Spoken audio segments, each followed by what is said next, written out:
Hello. What's up, Sam? Oh, we're so back, knock. Week number 4 in a row of yapping about football all Sunday. How you doing, buddy? I'm doing well, man. I'm doing even better considering we had two insane games. Three games since Thursday night. Sam missed, I think, all three of them. That's But three right. games since Thursday night. We got what was what I consider maybe the best game of football that I've ever watched in my life in that Thursday night game, Rams Seahawks. Three 2-point conversions, an overtime, an insane overtime where both teams score, a 2-point conversion to win the game by one. Fun fact for you, Sam, that was the first time in 79 years of NFL overtimes that a team has scored a touchdown and lost. The craziest, Wow. craziest Thursday nighter, followed up by like an insane game last night, a Saturday night game, something that you don't say very often. Caleb Williams and the Bears taking down the Packers, the Jordan Loveless Packers, but taking down the Packers nonetheless. It's been an insane week, and Sunday 1 o'clock hasn't even started. Yeah, 7 games still to go, just in this early window alone. I did go back and watch the Rams Seahawks game after the fact, thank God, before it got spoiled for me. So I got to at least sort of enjoy it. It wasn't quite the same as watching it live. Wasn't so lucky on Bears Packers. That one's ruined. But with that being said, I do think that it says something that the Bears still had trouble with the Packers at home with no Jordan Love. That was a little bit concerning because it Yeah. felt like they should have just walked away with that one, but they didn't. But it was another all timer still. Listen, all you need is to just tell Caleb Williams that every minute of every game is the 2-minute warning in the fourth quarter because he is the best quarterback in the NFL once that 2-minute warning hit. I think he's now got 5 game-winning drives this season in the fourth Wow. quarter, which is the NFL record. But in the rest of it, I think he had like 100 yards leading into the 4-minute mark in the fourth quarter. Finishes the game with 250 and 2 touchdowns. Guy was asleep for the first 3.5 quarters of that game, but gave us an all-time ending. So we'll give it, My God, dude. yeah, tip of the hat to him. That's what makes football great, dude. That's what makes football great.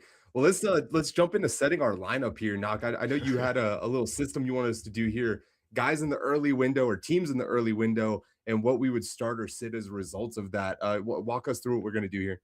Yeah, yeah, okay. So we're actually gonna do one thing before we do starter sit. So we've got I saw a piece of content that I want to emulate with FDF stuff because I think it's a ton of fun. So here's what we're gonna do. We're gonna look at the 1 o'clock window. You're gonna see these teams on the right hand side. Sam, we're gonna pick a player from each position: QB, running back, tight end, wide receiver. We're gonna go snake draft. So you'll have the first pick. You can pick any position. I have to follow up with that same position, then I get the next pick in the next position. We're going to build a roster of four, only players available in that 1 o'clock window.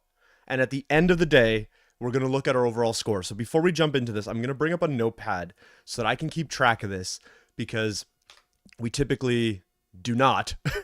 And we're going to go from here. All right. So I'm going to give you first pick. You 1 o'clock window just to kind of walk through, see everything that's available as a refresher. You've got Cincinnati at Miami, Tampa Bay, Carolina, the Jets at the Saints, the Chargers and the Cowboys, the Bills and the Browns, and then the final two games of that window are KC and Tennessee, Minnesota and New York Giants.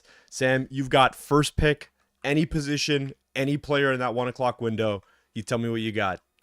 Are you kidding me, dude? We got to cash in on Josh Allen being available. I mean, what I would want to be fired if I didn't pick the lad. Jesus. Yeah, I think you've probably won the QB position here. Josh Allen against the Browns, man. I don't know that there's much that I like better than that.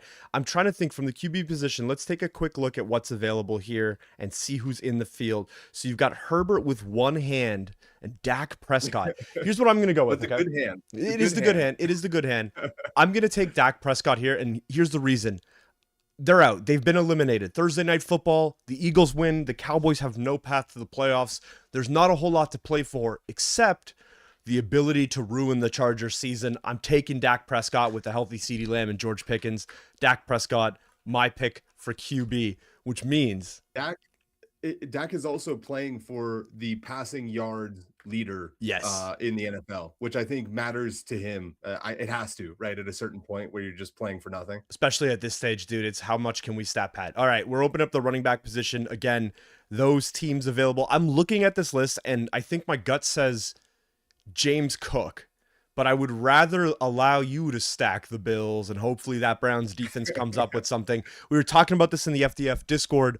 I think a running back to pay attention to today, Devon A. Chain, for one simple reason.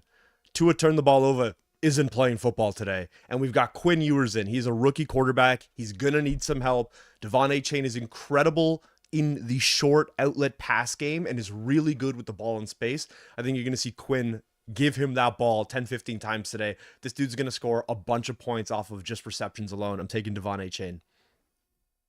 Interesting choice.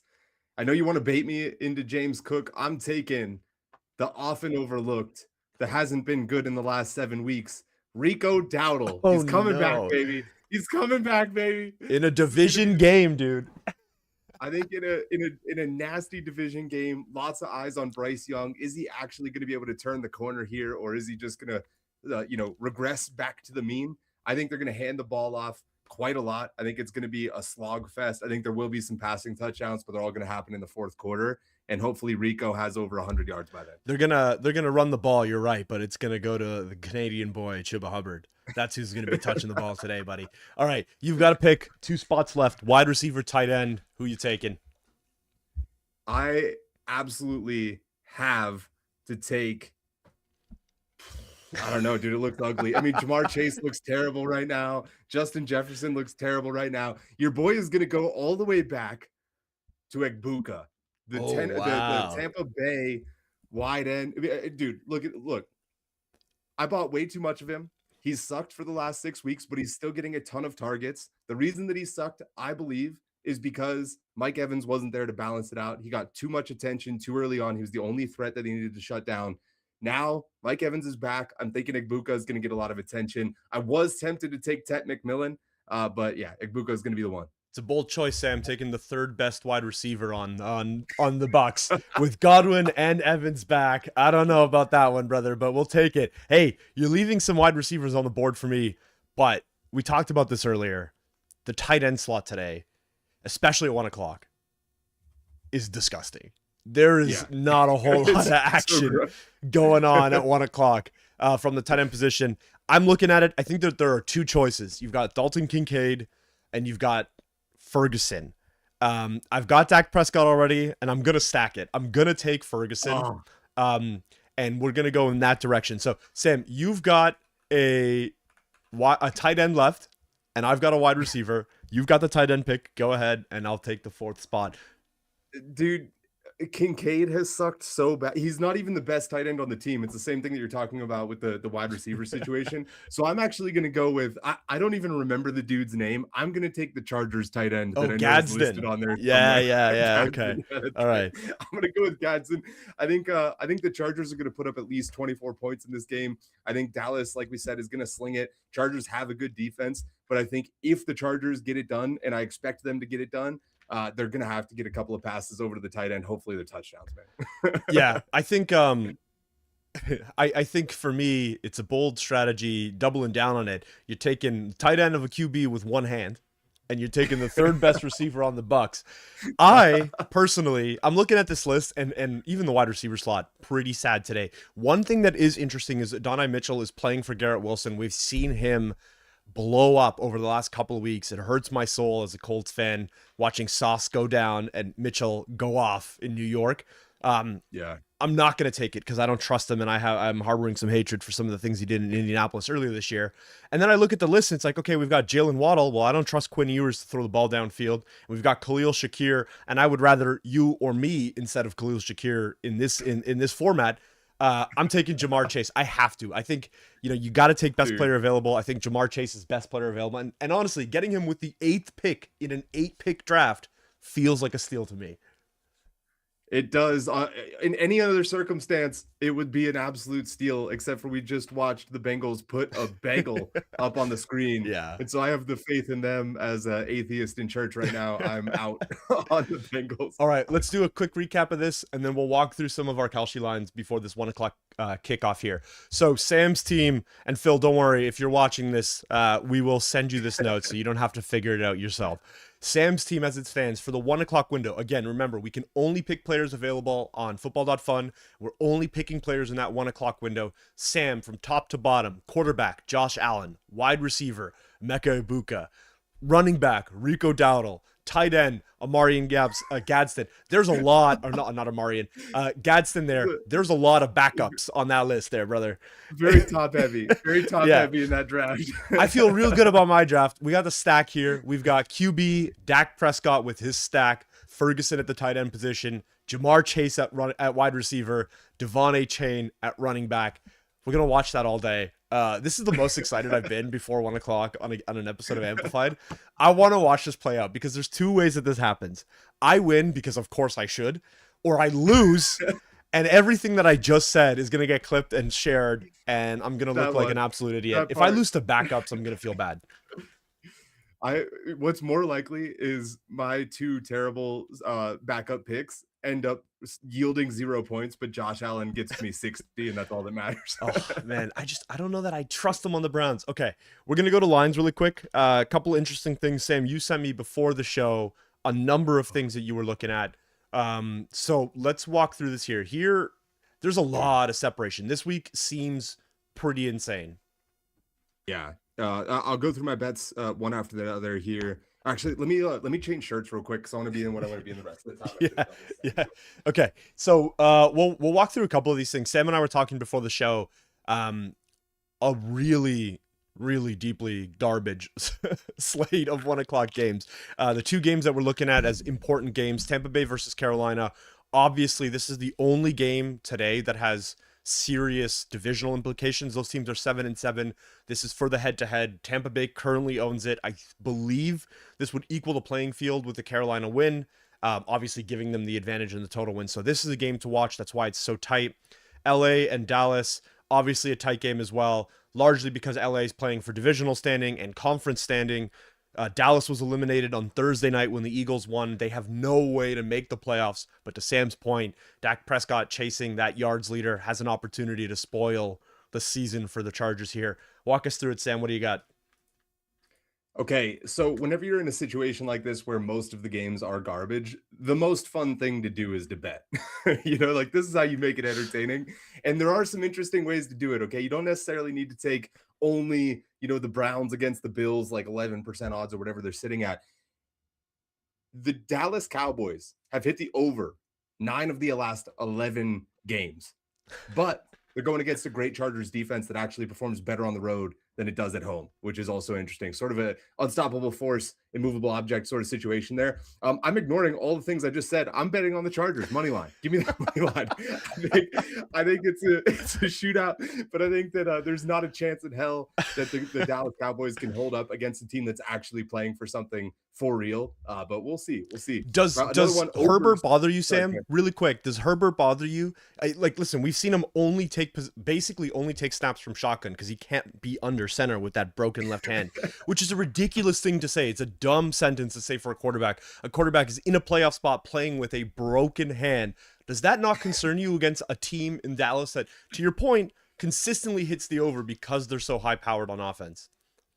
Yeah, for every reason that you just described, this is why I haven't bet the Chargers a single time this year. But I told you last week, I looked at their score or their record, and I was just like, how the hell are they still 9-4? Like they just keep winning games. They just keep getting it done. It's always close. It's always kind of a slog. They always score around 20 points. Herbert can still sling it. They still got Keenan Allen on the outside. I like their chances. Yeah, slightly better than the Cowboys. And with the money line being pretty much even money, it seems to me like a play that just is plus EV, even if I'm not the most stoked about it. Fair enough. All right, what's the next one? Okay, well, speaking of over-under, this time for real, overs are 8-1 in the last 9 games for the Giants, 4-0 in their last 4 home games, and the Vikings can score at least whenever they play bad teams. Apparently, none of the other times, but when they play terrible teams, they can score a lot. Jackson Dart still getting some movement on the ground. The over was set at 42.5. Oh, I think that this one was an easy yes for even money, but as we see with bad teams, a lot of times that means a lot of turnovers. And so that's the risk. If it's just a turnover fest and they're just giving the ball back and forth and a lot of punts and stuff, obviously there's a heavy chance that we hit the under. But I think that 42.5 is something you have to take there. slamming the over on Jackson Dart. It's honestly amazing that we're having this conversation because you look at these teams, right? Jackson Dart, down Malik Neighbors since week like 5 or 6. You're down Cam Scatterbo to the surprise of nobody. That man ran headfirst into everybody. You're taught as a kid, don't hit with your head. Cam Scatterbo obviously wasn't there for that lesson in practice. He leads exclusively with his head. And then both of those guys go down. So you're really...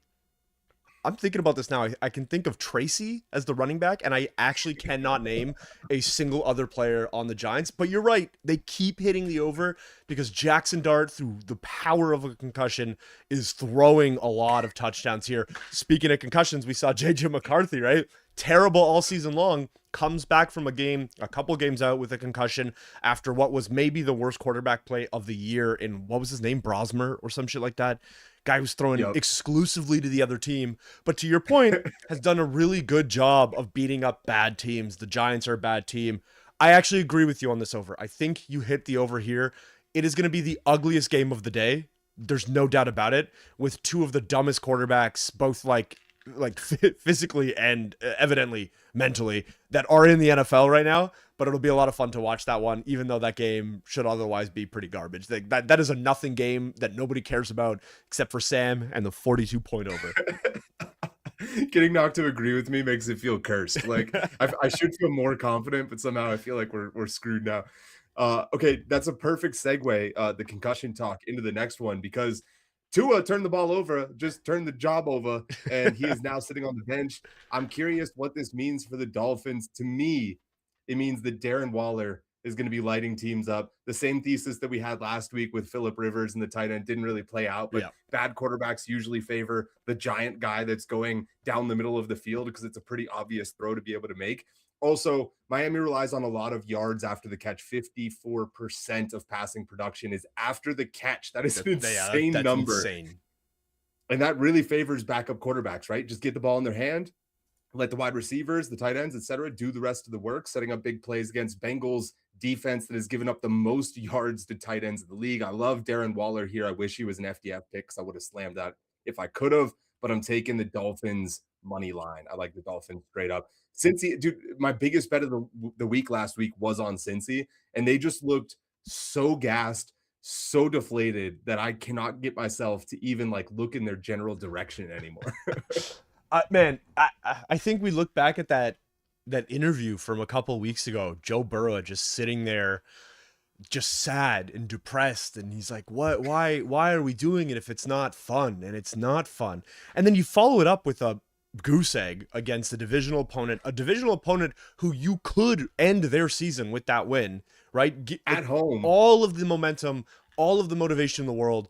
Bengals beat the Ravens in their own house, take them out of the playoff contention. You drop 0.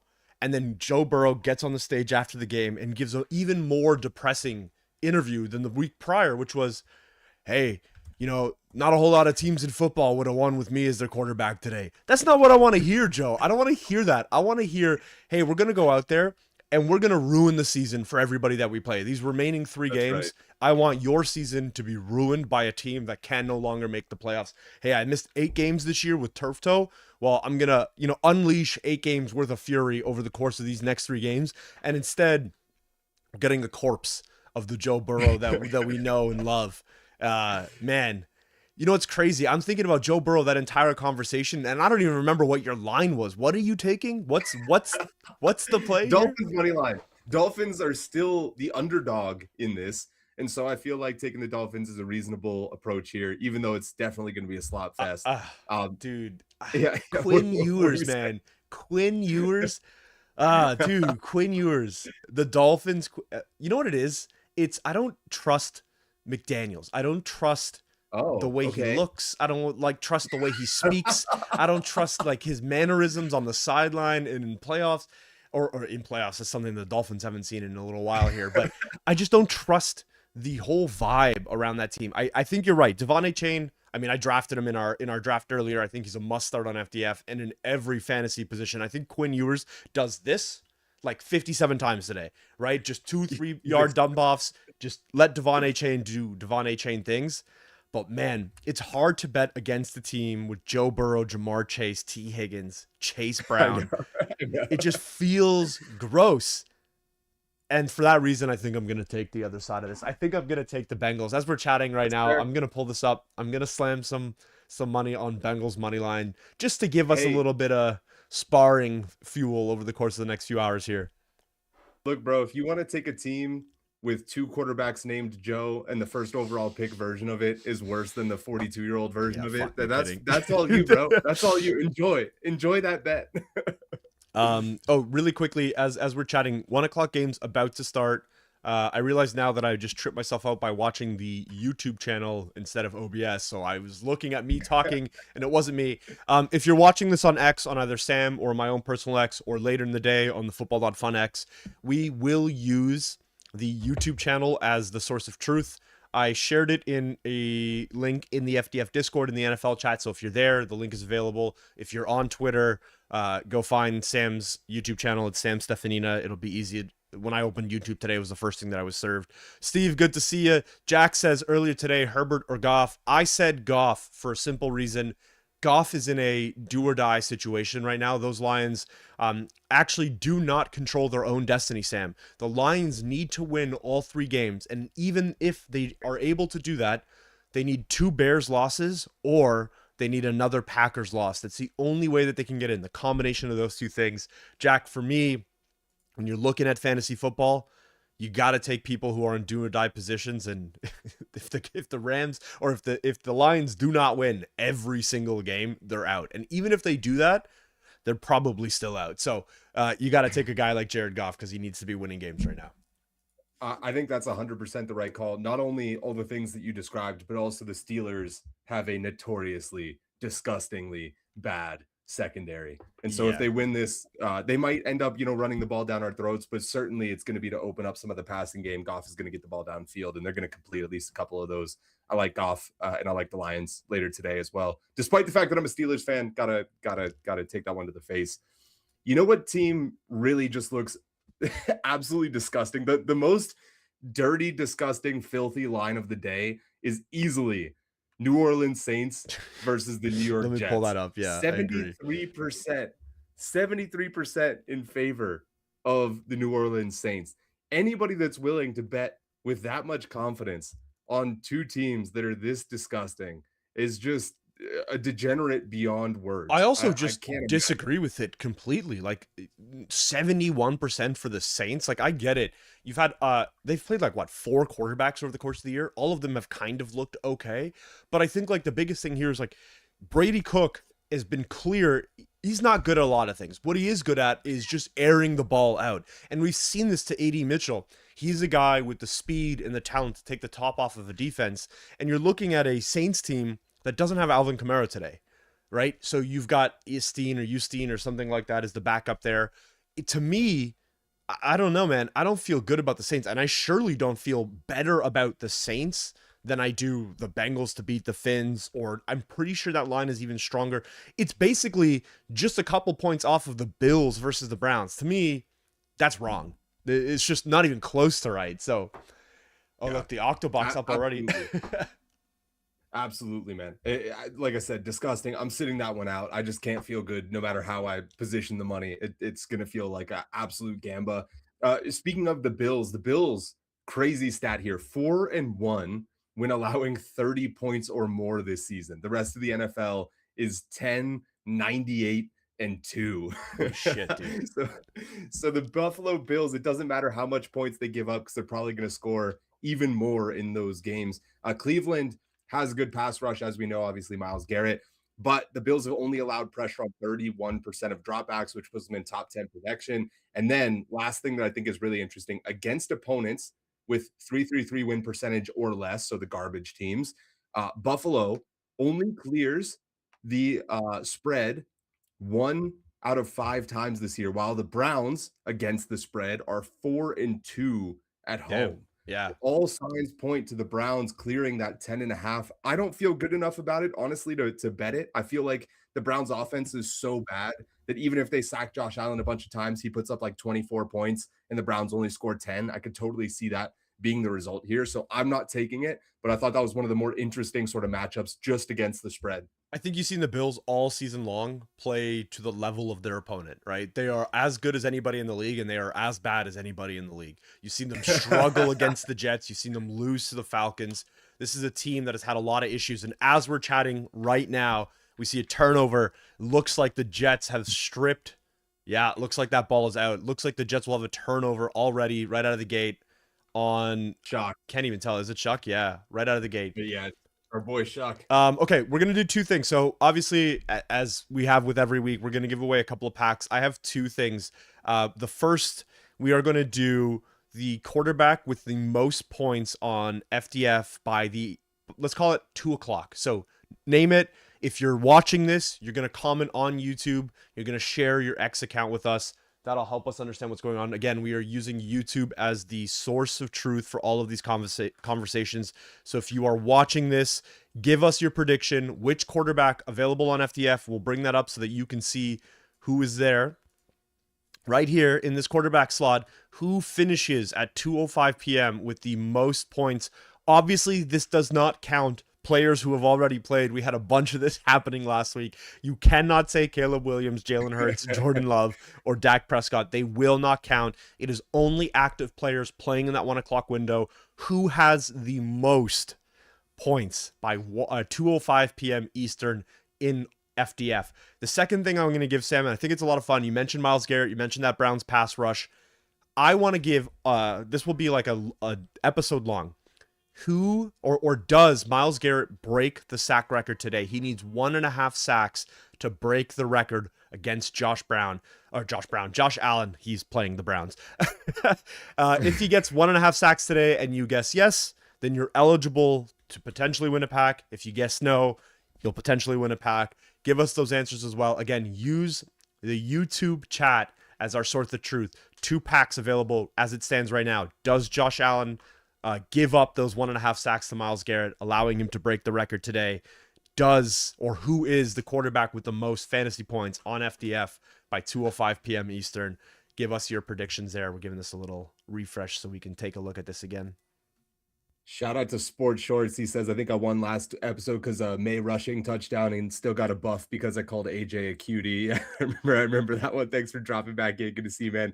Let's get some more predictions in there. He says, Alex says, my pick is Baker Mayfield. Sports Shorts takes QB Josh Allen. Steve Adler taking Dak Prescott. I personally like Dak Prescott. Josh Allen has started slow the last few games. They don't score very much in the first quarter, typically a second half team. I think Dak Prescott more likely to pour it on early. Steve Adler also saying yes on Garrett over 1.5. Jazz That's what I like says to hear. Yes for Garrett. Chris Alex says no for Garrett. Andy Mack says, what's up? Hey, Andy, how you doing, brother? Sports says yes on the facts. Sports, if you don't mind, not to cut you off, Sam. Sports, if you don't mind, hit me up on X at ITSGNOC. Let me know your in-game name and connected wallet in the DMs there on X to make sure that we get you sorted for that pack that you won last week. I do remember, I knew we were missing somebody, and it's you. So thank you for coming back on YouTube. Super helpful. Hit me up on Twitter, Sports, and we will get you sorted. What'd you see, Sam? Dowdle just got stopped short of the end zone, but I was reacting Tuba Hubbard's music, baby. It's time to vulture, baby. What I was reacting to, I was just talking about there's a chance the Browns only score 10 points in this game. Well, the Browns are in the end zone 7-0 to the boys in orange. Brady Cook just threw the ball off the back of his own lineman's helmet, it looked like. God, dude, I love those plays. So Chuba Hubbard is in. Oh, I'm gonna absolutely... Phil, pay attention to this because if he scores here, oh no, he gets wrapped up. Oh my God, Sam, that would have been absolutely... You could not have scripted that better. Would have been I was hoping that happened. Poetic in a bad way. Dan says, bear the F down, F the Packers. That's all. Congratulations. Dan coming off that spicy overtime win last night against a division rival. That one always has to feel good. I'm happy for you, brother. I know you've been suffering as a Bears fan for a long time. I hope the rest of the year is fruitful for you guys.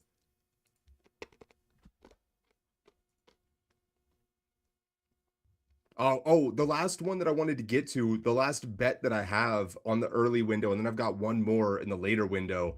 I have consistently overvalued the Buccaneers post injuries to their wide You receivers. really I have. wish I learned this lesson earlier. However, I didn't, and therefore lost a bunch of money by betting the Buccaneers previously. Now they finally get Mike Evans back, but I'm still ready to pick the Panthers. I got the Panthers at 43 cents, took the money line. We're going to see how that one shakes out. Again, divisional game. The Bucks lost previously to the Saints, which is another divisional game. I think no matter what, however you slice it, it's a 50-50 coin toss. So at 43 cents, I'm willing to take that bet just because I think there's at least a little bit of an edge there. You see the Jets score a field goal off of that turnover earlier in that game there. My brain just melted watching what I was looking at here on the Cowboys game. I was trying to understand what it was that I was looking at. And it was an incredible catch from the looks of it, George Pickens, to bring that ball downfield. Cowboys now well within the red zone. Disgusting that We're going to traded him. bring up something a little later in the show. I don't want to use it yet because I think it's maybe the best throw of the entire year. Caleb Williams on that walk-off home run last night was maybe the coldest play that I've ever seen a quarterback make. This guy throws a ball, absolute dime. It's about 50 yards downfield. But in the middle of the play, Sam, he puts his hands back into his hand warmers and he just watches that ball. Right. He knows. Did we just see... My guy looked like Aaron Rodgers during a QB sneak, or like dude, a running back sneak, whatever you call that, a tush push. making the Packers pay for the sins of Aaron Rodgers. That's what that was. That was crazy. Here we go. Cowboys 3rd and 4. Dak Prescott. Put it in. Hey. And that is a huge last name that I have never seen before. Who scored? Flournoy. Yeah, Ryan Flournoy. Jesus. Hey, yeah. That's Dak Prescott. Ace, I believe it was Ace who said he believes Prescott is going to be the highest scoring quarterback. That's a good start, man. We're talking 112. We're not even 15 minutes into the 1 o'clock games, and he's got a touchdown. Yeah, we've also got Gabby Ramirez and Cower, both who said it a few minutes ago before that touchdown. Beautiful to see. Steve Adler says, Dak TD, pay the man. Professional gambler, apt name for this show. You came late. Did you miss anything? There are 2 things that you've missed. We've got running prediction on does Myles Garrett hit the sack record today? He needs 1.5 sacks. Just let us know, yes or no, Garrett. The other is available for packs, which is the quarterback playing the 1 o'clock window that will have the most points on FootballDotFun at 2:05 p.m. Eastern. Andy Mack also saying he picked Dak. What is happening here in this Dolphins game? Yeah, we're getting down to the trickery. I think maybe 2 more minutes of QB predictions, then we're going to cut this one off so that we can make sure that nobody sneaks in too close to the bell there. No for the sacks. We're about to see Myles Garrett take the field for the first time of the day. I think it's pretty reasonable to think that he might be able to get 2 sacks just based off of, again, the Browns aren't playing for anything. They want to be able to keep Myles Garrett in Cleveland, obviously. And what better way to do that than to be like, you know what, these next 2 games are just for you, big dog. Like I would be scheming up everything possible, man. Let this guy do any kind of stunt that he wants. Bring 5 or 6 guys. Who cares? Who cares if you lose these games? You're going to lose them anyway. Might as well get him the record. Exactly. Especially this one. It's not divisional. You don't care about the Bills. You might as well let your guy celebrate. Give the fans also what you know they want to lose their mind about. Turn him into a legend. Build the what do they call it? Build the statue outside. Yeah, put him up front, man. Him. Look at him. How do you trust this guy? Look at him. I don't trust him. I don't trust McDaniels. Bro, you're telling me seeing him run 50-yard wind sprints into the tunnel after one game didn't endear you for a lifetime, brother? Oh man. Devon Achane gets intercepted basically at the point of receiving the ball. Something to note here. I don't know what happened exactly. Here's a dump off here to Ray Davis, I believe. James Cook had that big run a little bit earlier in the game. well, literally, quite literally, the last play, and it looks like he walked off the field. He pulled himself out of that series. Oh So I don't know no. if he was injured. I don't know what happened there. This is also interesting. Keon Coleman, Gabe Davis, two of those guys that the Bills brought in to try and fix that wide receiver room. Coach's decision, both sat today. That is the fourth time that Keon Coleman has been sat this week, healthy scratch, this year, healthy scratch. Imagine getting sat 4 times in a single week. Would be insane. James Cook back in there, so maybe just a breather or something wrong with his equipment, but it looks like he is healthy and back on the field. Yeah, the coach's decision to sit them, that means that they're healthy, but the coach said, "You know what? We don't need you. We have 53 guys, but you aren't 2 of them," which is absolutely crazy. And on that note, James Cook comes in, breaks off a 40-yarder, scores a touchdown. That's going to put him at 70 yards and a TD in the first quarter. Congratulations to the James Cook believers. Did you say 70 yards? I look away for 1 second to read the FDF Discord, and I miss what is this, a 40-yard run? Longer than that. Yeah, he already had 23 on the previous couple of rushes, and that was Oh, at least another 40. So and he's plus 60 for right on sure. cue, the Biamonte family group chat going off. James Cook. Oh man, great to see all you guys in the chat. Remind me who your personal teams are too. I want to celebrate with you guys. I'm a Steelers fan. Knock is a Colts fan. Unless you're a Jags fan, Knock, in which case, fuck you. yeah.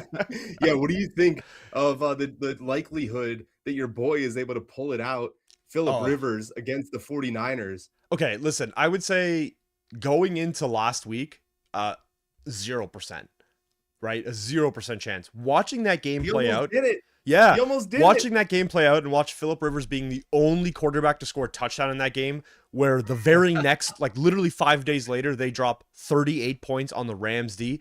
That made me feel good. I think if the Colts D can play that way, I would give us like a 40% chance of making it into the playoffs at this point. Obviously, in a wild card spot, we're not going to win the AFC South. That dream is long dead.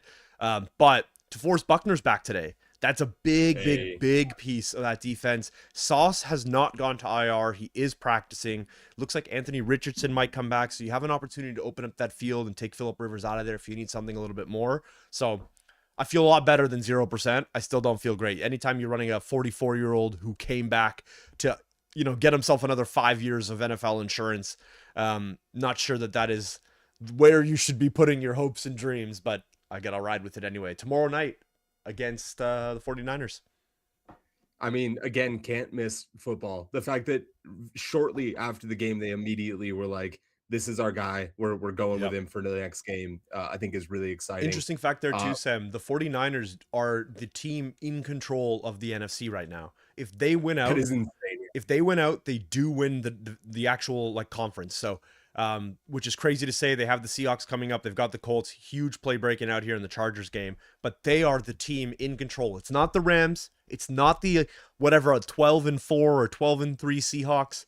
It is the San Francisco 49ers, a team that has had their 4th string quarterback play, their 5th string wide receiver in. It's crazy that team is where they are. Yeah, it really is, man. We've got, let's see, Steve Adler says, "Please don't jinx the Bengals offense today. I have them stacked in best ball. Thanks." Dude, they scored 0 points last week. How can I not dunk on them?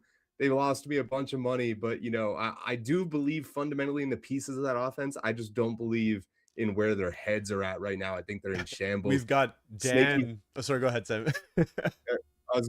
Snaky says he's a Pats fan. Andy Mack says he's a Rams fan. I put some money on the Pats too. We'll get into that in just a second. And then Dan says, "I'm all in on your boys this week. Colts beating the Niners and Rodgers beating the Lions. Yes, please." That's what I sign wanted me to say, up for baby. that. That's what I wanted to say. Hey, listen, it's coming from a Bears fan. I understand there's some ulterior motives there, but we will take them. They don't ask how, Dan. They ask how many, and the Colts need a few more wins. All right, quick look. 20 minutes into the first quarter here, or the first window. Dak Prescott in the lead off the backs of that touchdown. Herbert Mayfield, not a whole lot of action here. You're talking a few points. That'll change in the next 45 minutes or so.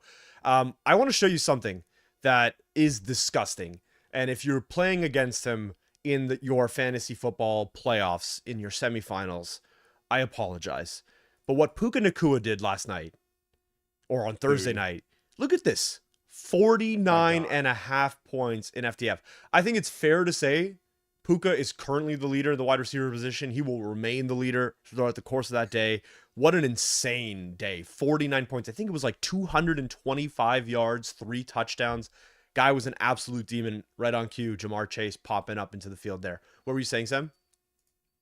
Is the Aiden Ross stream like the inverse Madden curse? Like what the fuck? There's Dude, so much controversy. we went And he from not comes out. hearing anything about Puka Nakua to holy shit, this guy might be the dumbest guy in professional sports. You know what's funny? There's a clip.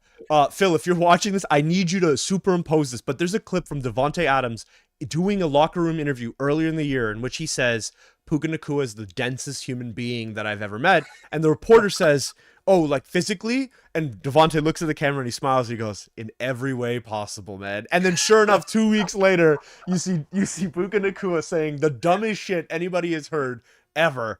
Right on cue. Devontae Adams has been around the league. He's seen some shit and he knows enough to know that Puka Nakua is a liability for that Rams team. That is hilarious. Yo, man. what a run. Yeah, I mean, that was an angry, angry run from Bucky Irving. Bucky Irving was the guy I was thinking of in second behind picking Rico Dowdle. It was a toss up for me, but I wouldn't be surprised if Bucky puts up a good game. Definitely another running back that I have started on my FDF lineup. The other line that we didn't get a chance to talk about because it's not in this early window is this Ravens Patriots game, man. This is one of the most interesting lines of the entire week, if not the entire season.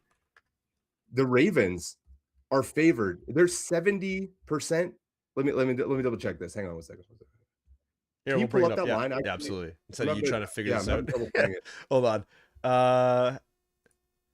I made these folders so that I wouldn't lose games, and all it's done has made me lose more games.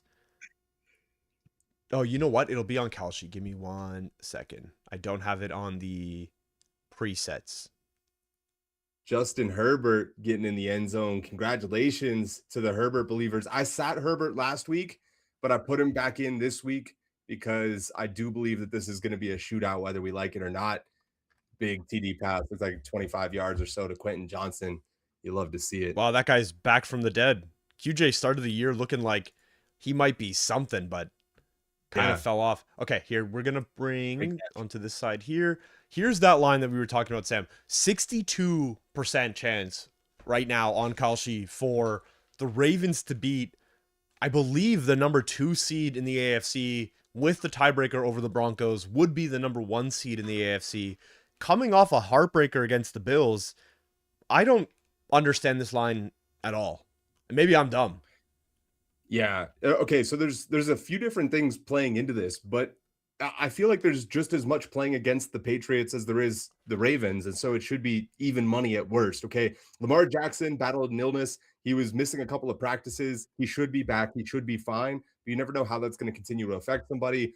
It's a cold night in December. I feel like, okay, the Ravens are fine playing in the cold. I'm not trying to make that narrative. Jamar Chase with an absolutely disgusting. Oh, wait, no, sorry. That's T. Higgins, I believe, with a disgusting touchdown catch. I wish that guy was on FTF because, man, he's a beast when he's in.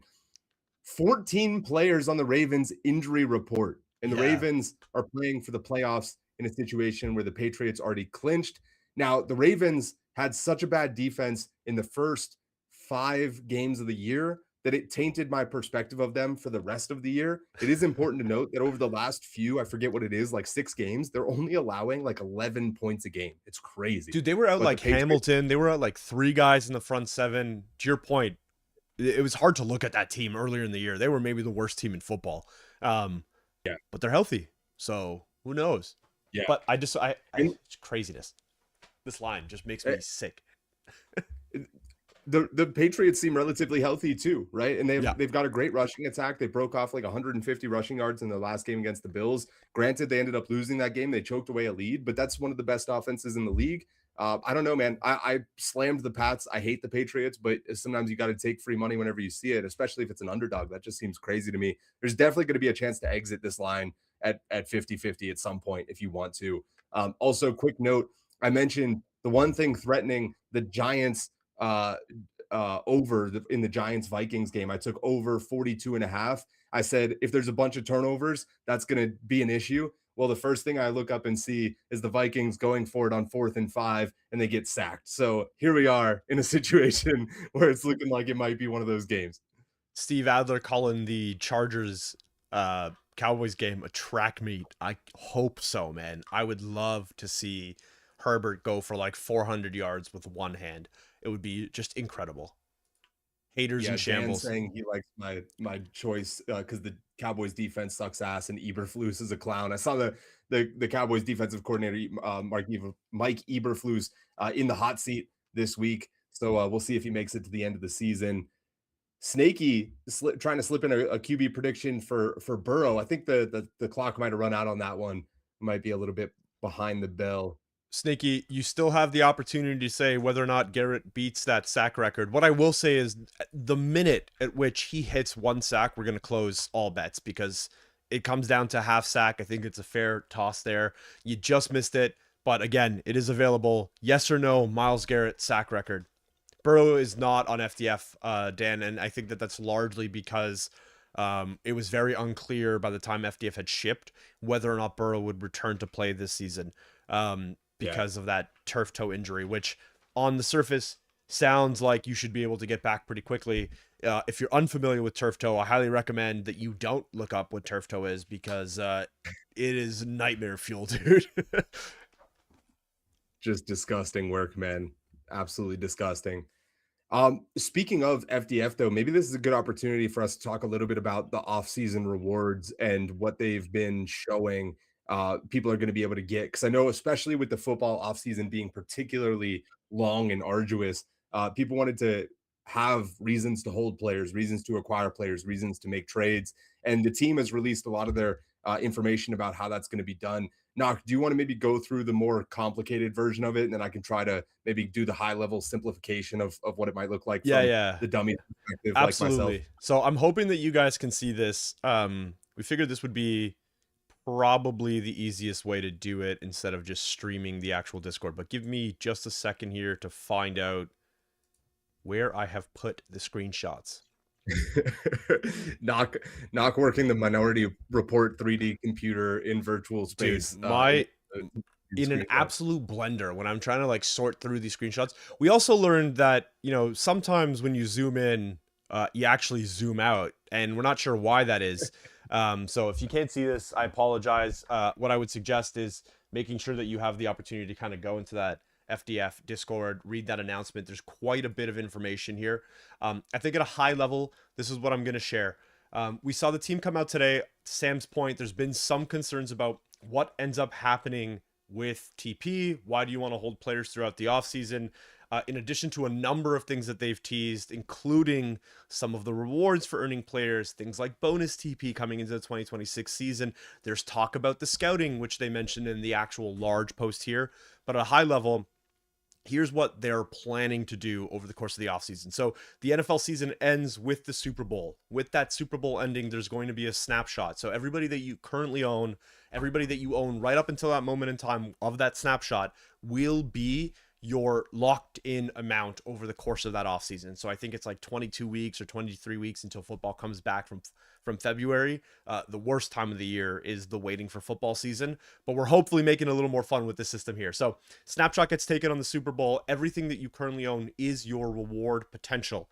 From that reward potential, players will earn TP proportionally to what they earned over the course of the season.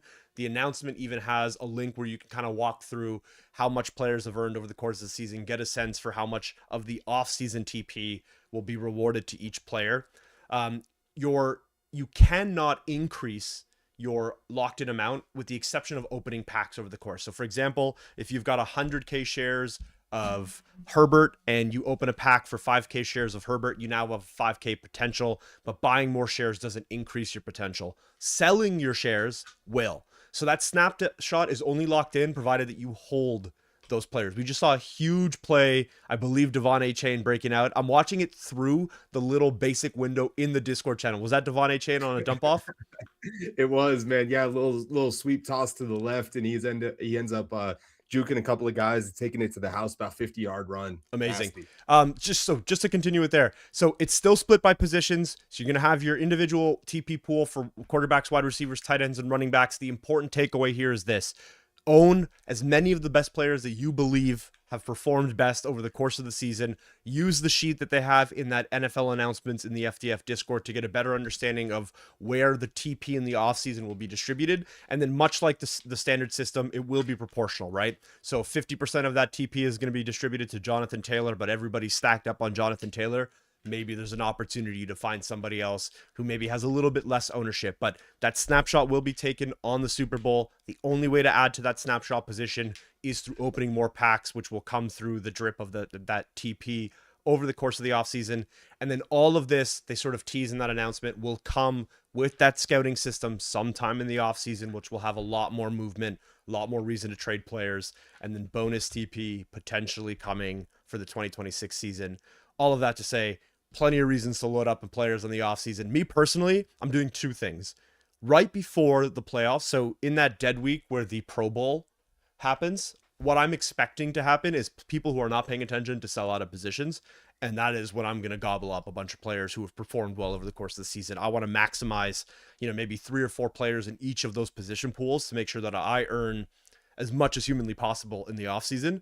The second thing that I'm doing is I'm looking at players who are in the dumps. BTJ, Brian Thomas Jr. is somebody that I'm very excited about. I think 2 things happen. He started to play better over the last little bit of the season, or he gets traded in the offseason, in which case, both scenarios, he's going to perform better than he did this year. So he's a guy that I'm looking at for that bonus TP, that 2026 season. I think you're going to be able to pick him up for basically nothing in the offseason. And then the guys that everybody wants, the Jonathan Taylors, the Jahmyr Gibbs, the Devon A. Chains, those guys will be at the top of the list.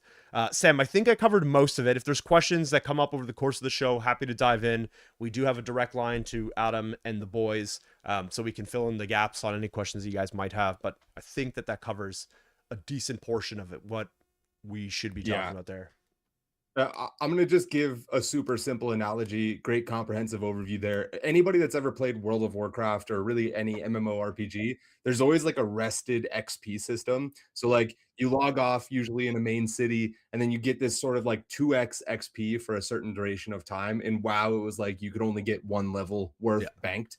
So essentially this is your rested bonus TP for next year. So essentially, you're going to try to stack up as much as humanly possible. And then next year, if you get 15,000 TP in a given week, you'll actually get 30,000, depending on how much rested TP that you have in this analogy. And so you want to, stack up as much as possible. Then your rewards next season will be dramatically improved. And therefore, you'll be ripping tons and tons and tons of packs if you play your cards right. Snake, I'm seeing you in the chat here. I do believe that you have reached out. I reached out to you on X, so you should be able to see a message to you on X. Let me know your in-game name, your in-game wallet, and we'll get you sorted for the reward you got last week. Is this Kincaid or Haas? Of course, dude, there are 14 tight ends on the Bills, and none of them are Kincaid today. Kincaid has worked his way into the abyss of that roster, man. I don't know how it is that he ended up on FDF and somehow never seems to get the ball in his hands. But I was a Kincaid believer for at least like 4 or 5 weeks before I just decided, you know what, enough is enough. I can't do it anymore, man. It looks like we're going to bring Dub on in a second here. I'm not sure if he's backstage yet or not. No, he's not. We'll call him up. Beautiful. Real quick question for you on sort of stardom, sit-em, knock. Dolphins players, now that Tua is sitting, are we saying this is bullish for A-Chain, bearish for Waddle? Is it bearish for everybody? What do you think? I think it's probably... Okay, my gut says this is actually probably bullish for 2 reasons. One, it's hard to be a worse quarterback than Tua was this year. So it should, just by like omission, be an upgrade at that position. But 2, if you look at Ewers back to his time at Texas Tech, one of the things that he was really good at, Mike Evans with a classic Mike Evans touchdown. Sorry, I caught that in the corner of my eye, had to yell that. If you look at opening the field up for Igbuka, dude. I love it. Wait for it. Yeah, slowly. He's opening it up by catching every ball thrown at him. I think Ewers was really good at the dump off passes. He's really comfortable with airing that ball out and just letting his guy come down with it.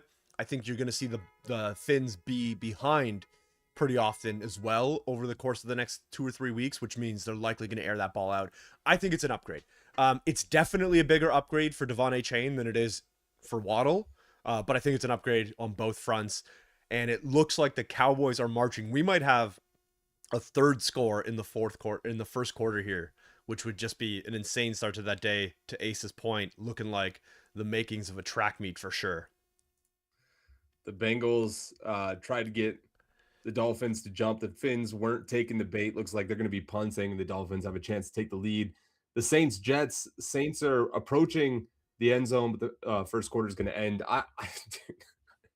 I just, again, the degeneracy necessary to bet on that game is something I hope I never experience in my life. I hope our good friend Easy Eats is probably betting on it as a diehard. He's the Jets' number 1 fan and their biggest hater. Yeah. I mean, that's the only way to cope with that relationship at this point, really, you know? Let's see. Dak Prescott, please give me this. I want Ferguson right here. Nope. Yeah, a touchdown to Ferguson would be amazing. The tight end spot, I really am starting to believe is going to have some kind of shakeup. I can't believe what McBride is doing on the Arizona Cardinals, given the fact that he keeps doing it every week and he is the only player doing it on that team. Okay, I said crazy. This. Here's a hot take. It's not a McBride stat. It's a Jacoby Brissett stat, and I'll tell you why. McBride last year looked great, was a superstar, had 1,100 yards, 2 touchdowns. We've got 3 Cardinals games remaining this year. He's got 10. All right. Yeah. That is a massive improvement on the touchdown department. And I think it's largely because Jacoby Brissett, 1, is an actual quarterback, 2, can see over the line and actually see his players downfield. 2 things that Kyler Murray are not and cannot do. But most importantly, is willing to throw the ball to big players in tight windows in the end zone. That's why you're seeing so much of this touchdown dominance from McBride this year. I think it's a Jacoby Brissett stat. The worst thing that could happen to Trey McBride in 2026 is Kyler Murray staying with the Cardinals, which it sounds like he's probably not going to be staying with the Cardinals. The question then is, do you roll with Brissett or do you bring somebody else in? Jacoby Brissett's a dog, man. I love that guy. Ex-Colt. Of course you do, brother. Of course you do. Ex-Colt, ex-Pat. I got mixed feelings about him. I'll tell you that much. With Dub about to join us, I think that we have to go to some interesting alternative sports here as Dak Prescott throws another touchdown, but it is flagged. We'll see what the result is there. It's again to Flournoy or whatever the fuck his name is. That is crazy. That's not Jake Ferguson. Holding on the offense. Thank God. Chance for it to go to Ferguson. What is this? And I can block. This is the first ever official 1v3 mini hoop basketball league. Dude, I love the little lights above the ring here or the arena. Oh no. Dude, it's so sick. The ball movement of the little guys and like the way they sell out on defense is kind of crazy. Like they actually seem to be running a pretty good triangle offense, which I haven't seen since the Lakers. Dude, that kid is like 2.5 feet tall and he just dunked on a 6-foot rim. This is far too entertaining. Yeah, if this was on Cal Sheet, Bob would for sure sell out everything he could in order to be betting on this. No. You know the mom is just not having it with these guys. That's right, we used to do this in my basement. I don't know if it's the same where you live, Sam, but growing up where we had the basement and we had like this pink insulation foam like halfway up the wall, basically just to insulate the basement, cold Canadian winters or whatever. And we used to do this all the time, but my brother and I would shoot actual pucks at each other in the basement, and the insulation plastic wrap was just covered in puck marks and holes. It was just ridiculous. That's incredible, man. That's incredible. The rejection.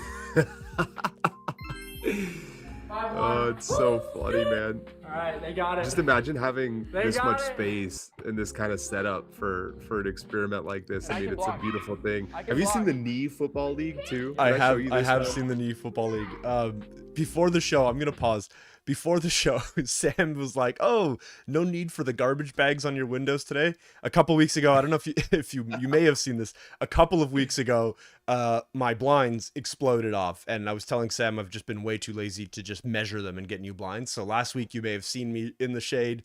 There was no sun earlier today, Sam. I got to tell you.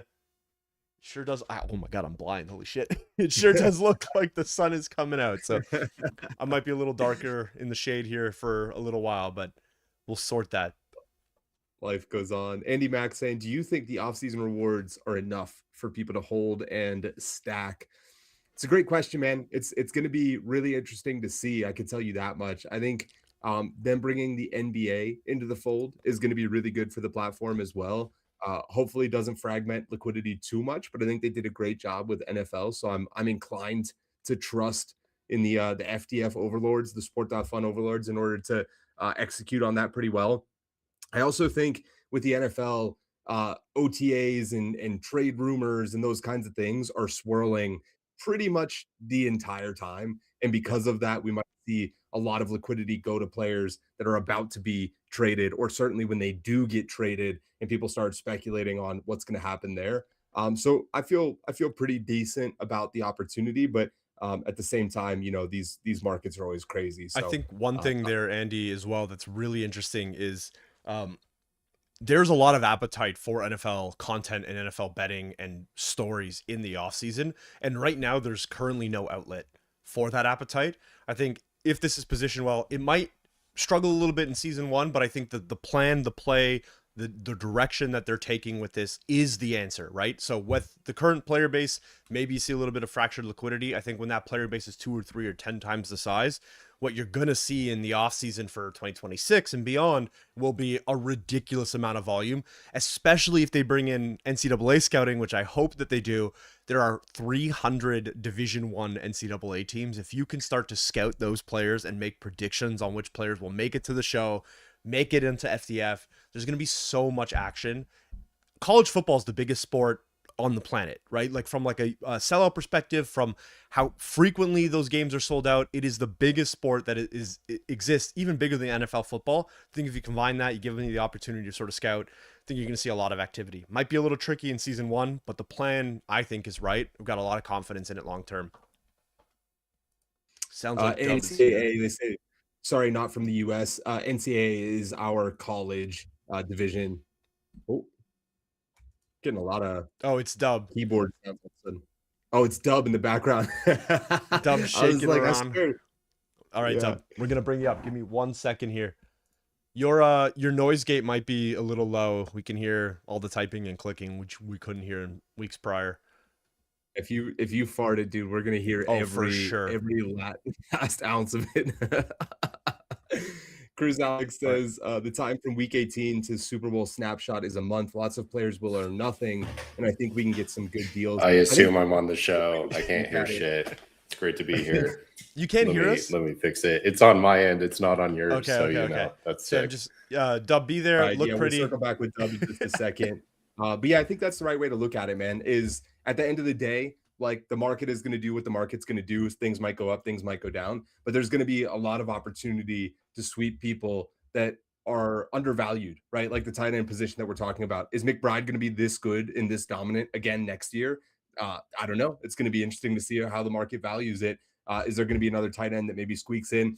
And then I assume too that we're also going to have in a massively larger pool of players to pick from next year. So I would also assume that we're going to have to pick more than 35. I don't know if that assumption is correct or not, but the wider amount of depth is definitely going to spread liquidity out a little bit. Andy Mack saying Dub is very loud compared to us. Yeah, he was extremely loud for me too. Hopefully we're able to sort his AV out. He was we were having a little bit of trouble earlier, but hopefully we were able to get that sorted. Looks like we've got, was it the Bucks in the red zone here? Let's actually take a quick look at the FDF standings. It's been a little while since we've taken a look at that.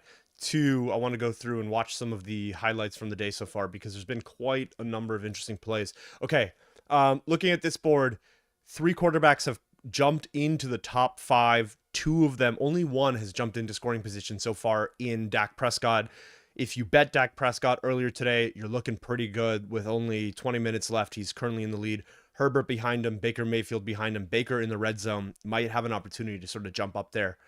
From the running back position, I mean, Kenneth Walker, Saquon Barkley came into the day 1-2. They remain 1-2. There's Devon A-Chain looking good for that bet earlier today, Sam, our little draft. Feel real good about Devon A-Chain in number 3. Not Dalvin Cook. Wow, that was crazy. He hasn't played in quite some time. James Cook, Dalvin's younger brother, 13.1 points tied. I'm not sure, to be honest with you, why or how tiebreakers are settled. Maybe that's a question I'll quickly ask the FDF guys so that we can share with you guys. But these two are tied leading into it. While you talk about that or send them that message, switch over to tight end so I can show people one of the most disgusting things I've ever seen in my life, which is Ferguson in second place with 1.6 points and Dalton Kincaid in third with 0. That's how much of a drought that we're in for FDF tight ends in this early window. Please, for the love of God, somebody do something. With that said, Gadsden, who I picked as my backup tight end in the earlier draft, also is only in 5th with 0 points. So, we have a chance here. I do have a question, though. I think we should give people an opportunity to win some packs here. Dallas Goedert. He ended up scoring 2 touchdowns, almost 3 last week. But last night he played and he got 12.2 points. Not a bad game, at least in the tight end position, but not a great one. My question for you guys to win a pack by the end of the early window of games is Dallas Goedert still a top 3 tight end? The voice of God. Dub comes in from the backstage. Nope. Dub, how we doing, buddy? Dude, good to be here. Sorry. I had the site muted from Peyton's show, so shout out to 2 shows in 2 different settings. Gonna be fun to keep that together. Fun little story from earlier. We were testing Dub's camera and mic. Dub couldn't hear me, but I could hear him, and he's looking at himself as I'm framing him for the show, and he goes, "Oh, I look rough." You look great, Dub. We're appreciative of you being on the show. I love your shirt, dude. It looks fucking awesome.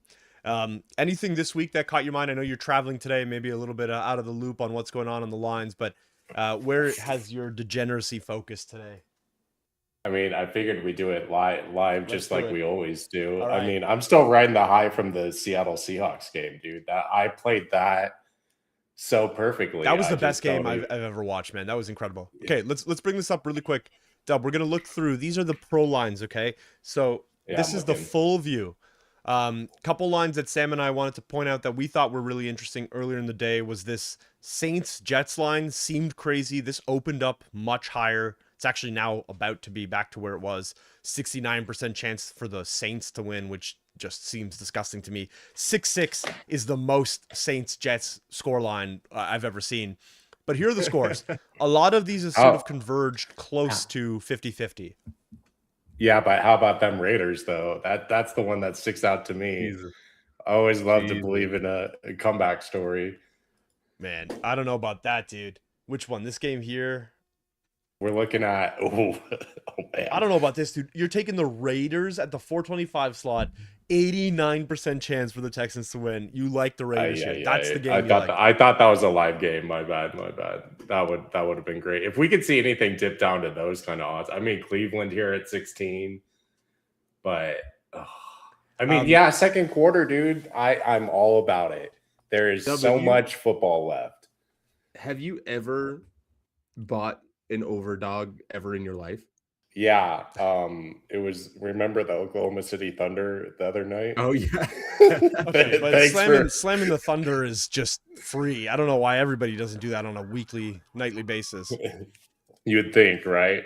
Yeah, that is unless you're Dub on Friday night and got absolutely cooked. He kept doubling down and didn't go great. Herbert to Ladd for a touchdown. Oh yeah, let's do this. Keeping us in the loop. Let's Steve. I'm looking at some Steve is our real-time update analytics guy here. Okay, we're gonna bring up a couple of these plays. I want to walk through some of the touchdown plays we've seen earlier in the day here. Nobody cares about a flag. This was actually crazy. We just watched this. Shedeur Sanders gets out of this somehow. he can't do a lot well, but he does that well, and I'll give him that. Yeah. Here's a Ty Johnson run. So not James Cook, not Ray Davis, but the third string running back, Ty Johnson. A lot of people pissed off about the fact that that just happened. The Bills now up 13-7. This is that QJ catch. This is disgusting. This is the catch that Steve Adler called out to us earlier today. Keep in mind, Justin Herbert now with 2 touchdown passes in the first quarter. And then Quinshon Judkins bobbles this throw, picked off by the Bills D. That's egregious. Right. Man. I like the Jets here too. I mean, sitting around the 32, 34%. Yeah, keep Still talking, Stub. We can hear time. you. Yeah, so this Jets game here, this Jets game here opened up pretty wide. You've seen it converge in a couple spots, but it seems to ballooned out. I'm inclined to agree with you, Dub. I think that line is pretty stupid for the Jets to be such massive underdogs, given what we've seen from both those teams in the last little while here. Cleveland's rising too, up 7%. There you go. Something must have happened there. Really quick update here. So we were talking about why you see James Cook and Devon Achane tied in points, but Devon Achane ahead. We had Adam share something from Reichs earlier today. The way that this scores are taken down to 2 decimal places. So on FDF, you'll only see 1 decimal. That's why both players were at 13.1. If 2 players have the same score, we'll look at their last 5 games to decide the winner, rewarding better form overall. And if score and form are still identical, which I can't imagine they would be, you'll roll a dice, which feels like the natural way to resolve that solution. So where you're looking at Devon Achane and James Cook is likely that 2 decimal point. And if it's tied from the decimal point, then it's going to go to that recent form, which Devon Achane has won 2 weeks in the past couple of weeks. So obviously would be in the number 1 spot there. Not a lot of action right now, except for the Cleveland Browns again in the red zone.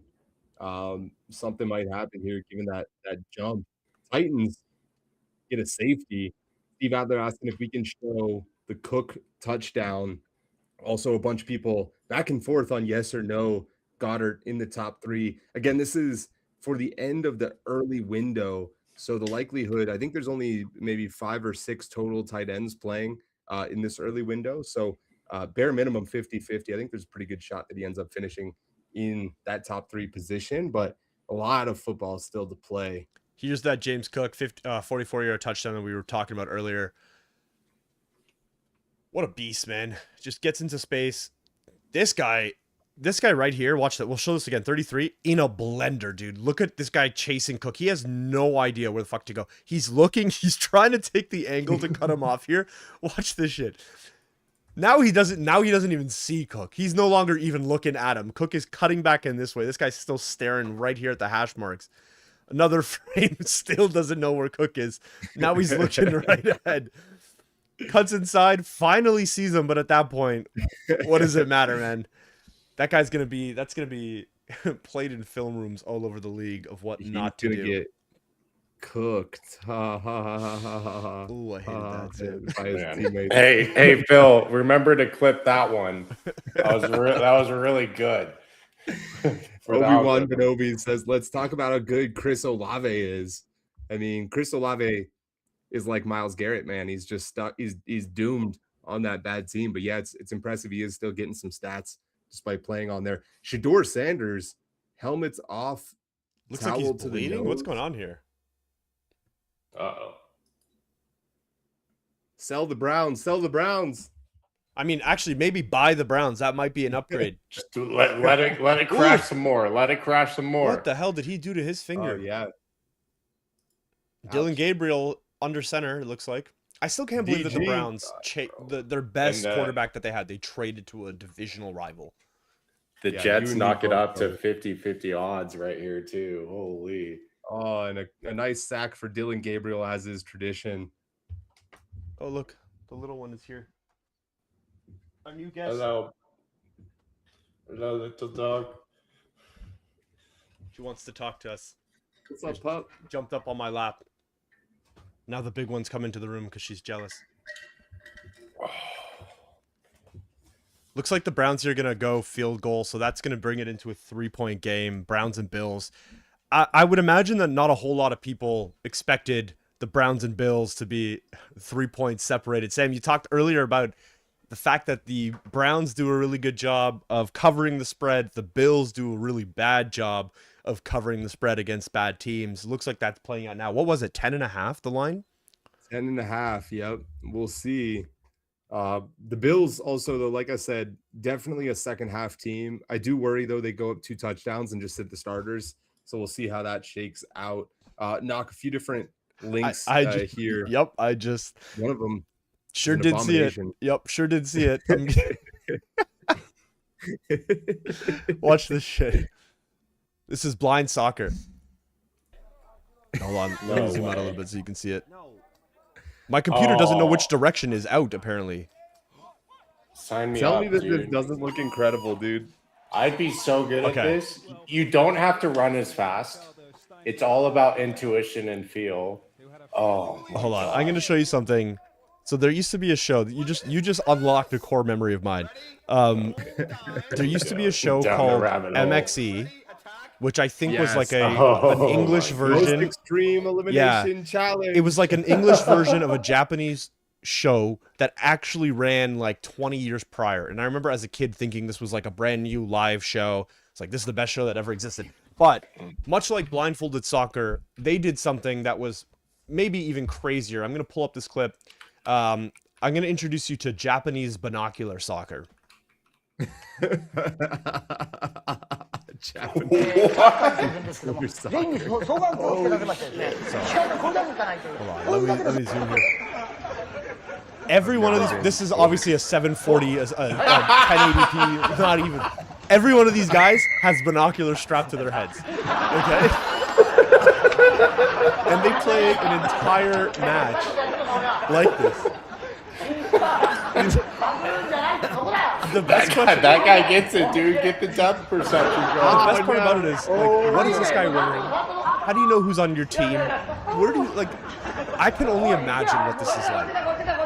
Who is this? One of the greatest things I've ever seen in my entire life.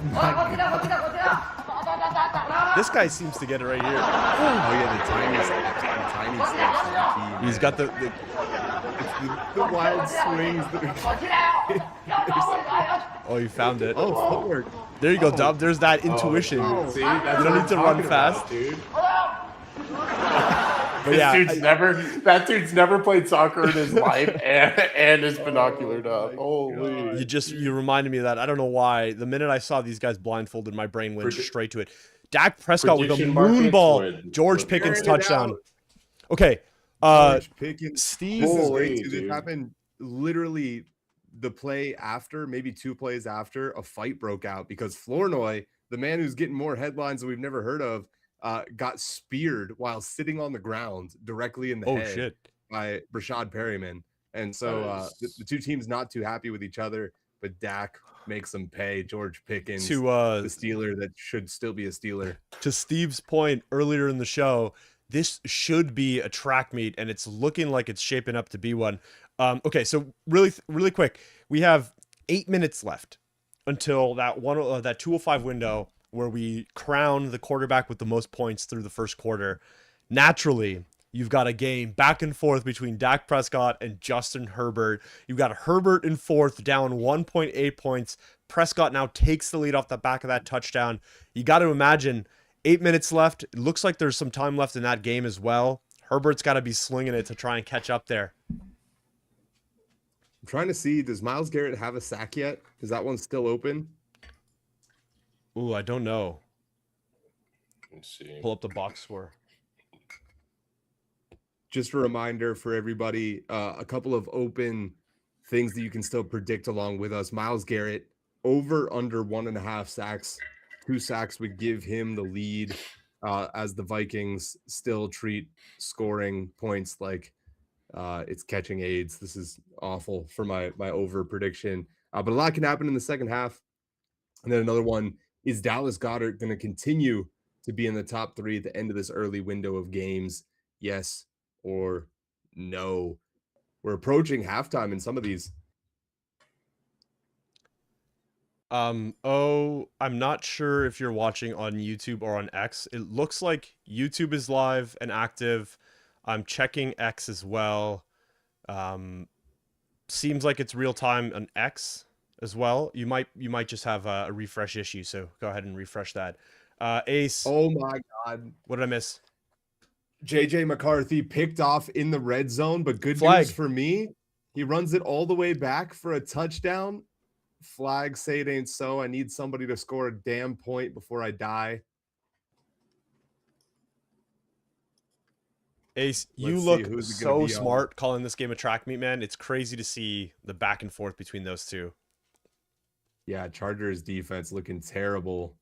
Oh, the pick six is negated. I'm not sure. I think it was illegal contact or something Was along it those after the lines. interception or before? Can you tell? No, before. So it's coming back. Yeah. What did we just? I didn't see. Do you see anything at all? Yeah. I think they were saying that swipe from the defensive end's arm. I mean, it did hit the other guy in the hand, but kind of looked like collateral damage to me. He's making a swim move. Like I don't know. It didn't seem to affect the actual play at all. That's pretty unfortunate. It does leave the Vikings in the red zone. That's going to mean still 3rd and goal. It's only half the distance, not an automatic first down, whatever it was that they did call. Devastating for the lad, though. These games are moving along pretty quickly too. It's kind of insane to see how many of them are approaching the 2-minute mark, almost halftime. Looks like the Bills are at the 3:47 mark. You've got the Giants and the Vikings under 6 minutes, Cincy and Miami under 6 minutes. Those games are a lot closer than I was expecting it to be also. What is this, Sim? Watching JJ McCarthy play football is like watching me do literally anything that I'm bad at. I thought he was going to say math. But word selection is also the easy choice here. Could have picked anything there. This is disgusting. This is What's awful. James Cook almost getting into the Browns end zone. down to 8% is disgusting. Dude. Who is the Browns? I'm tempted. Yeah. What has happened in that game that's the case here? You know what's funny, Sam? Statistically, JJ McCarthy has been, through his first 10 games, much worse than Anthony Richardson's first 10 games, who historically was as bad as it gets. So just a year later, we got even worse, which is pretty incredible. James Cook with a touchdown. Yeah, he's in. Yep. I think he stretches and he pulls that in. Ace saying that yours does not look bad. A-Chain needs the ball again, says, oh, I could not agree more. I would love to see A-Chain with the ball. Sam, we're going to pull up this Reddit clip this Reddit post that you sent. Eagles tush push success rate is down to 60%. The league average, 68%. They've also been called for 5 false starts. No other team has more than 1. I have 2 thoughts. The first is about time. The second is fucking good. This should be. I don't know if you're an Eagles fan. I'm sorry. Close your ears for a minute. You're gonna hate what I'm about to say, but here's the truth. The Eagles tush push was successful for 2 reasons. 1, because of Jason Kelsey. 2, because on every single tush push that ever happened, you jumped off sides. Full stop. It's the only reason why the play worked, because you got to be in the neutral zone before the defensive players had an opportunity to react, and you never got punished. You lose Kelsey, you're no longer allowed to jump off sides. The play doesn't work anymore. You're now below league average in the play that you made everybody hate. Good. I hope they continue to call it. I hope they crack down on the Eagles. I hope they crack down on everybody else who jumps offside, because it's bullshit. You shouldn't be allowed to make a play that allows you to jump offside and giving you an advantage on the defense. Sure, people are going to go, hey, Jalen Hurts can squat 700 pounds. Yeah, I'm sure that he can. The play doesn't work if you can't jump off sides. We're seeing it in real time. This isn't an opinion. This is facts. If you're not allowed to play illegally, you can't work. It doesn't work, and it hasn't worked. Dude. Good. I hate that play. Rants like this that make me want to straw man against Knox so bad. I hate the play so much. Furiously ChatGPTing in the background to find a good answer against you here. It drives me nuts. I think it's interesting that they made it so meta that now everybody's doing it, but they're just doing it without their quarterback, because why would you risk your franchise quarterback doing this all the time? Again, And it's an still indictment on works. Jalen Hurts. It's all even that right there. Great point, Sam. Why does every other team use a running back or a tight end? Why would you risk your franchise quarterback? Well, it's because every other quarterback in the league whose name is not Jalen Hurts can throw the football. Right? When you're Jalen Hurts and you can squat 700 pounds and you can run good, but you can't throw the ball, we're not worried about your arms breaking. We're not worried about you getting banged up. You can't throw the ball anyway. We know what we have. We got James? a touchdown Yeah, I was from gonna Malik say- Washington. Steve Adler aptly mentions in the comments, no one cares. Dude, every single game is actually getting really close to, well, not all of them, but a lot of 50-50s out there. Miami, Cincinnati 50-50, Rams, Dallas now 50-50. Getting tight games here. It's Yeah, interesting I'm to see. stoked at least. I don't care that Malik Washington scored it, but I'm glad to see the Dolphins take the lead again because, again, I have the money line on the Fins for that game. Across the board, honestly, feeling okay about the bets that I have. I have the Chargers money line as well, and this game has been a shootout. I don't really care if they're up 3 or down 3. It's definitely still going to be moving aggressively upward.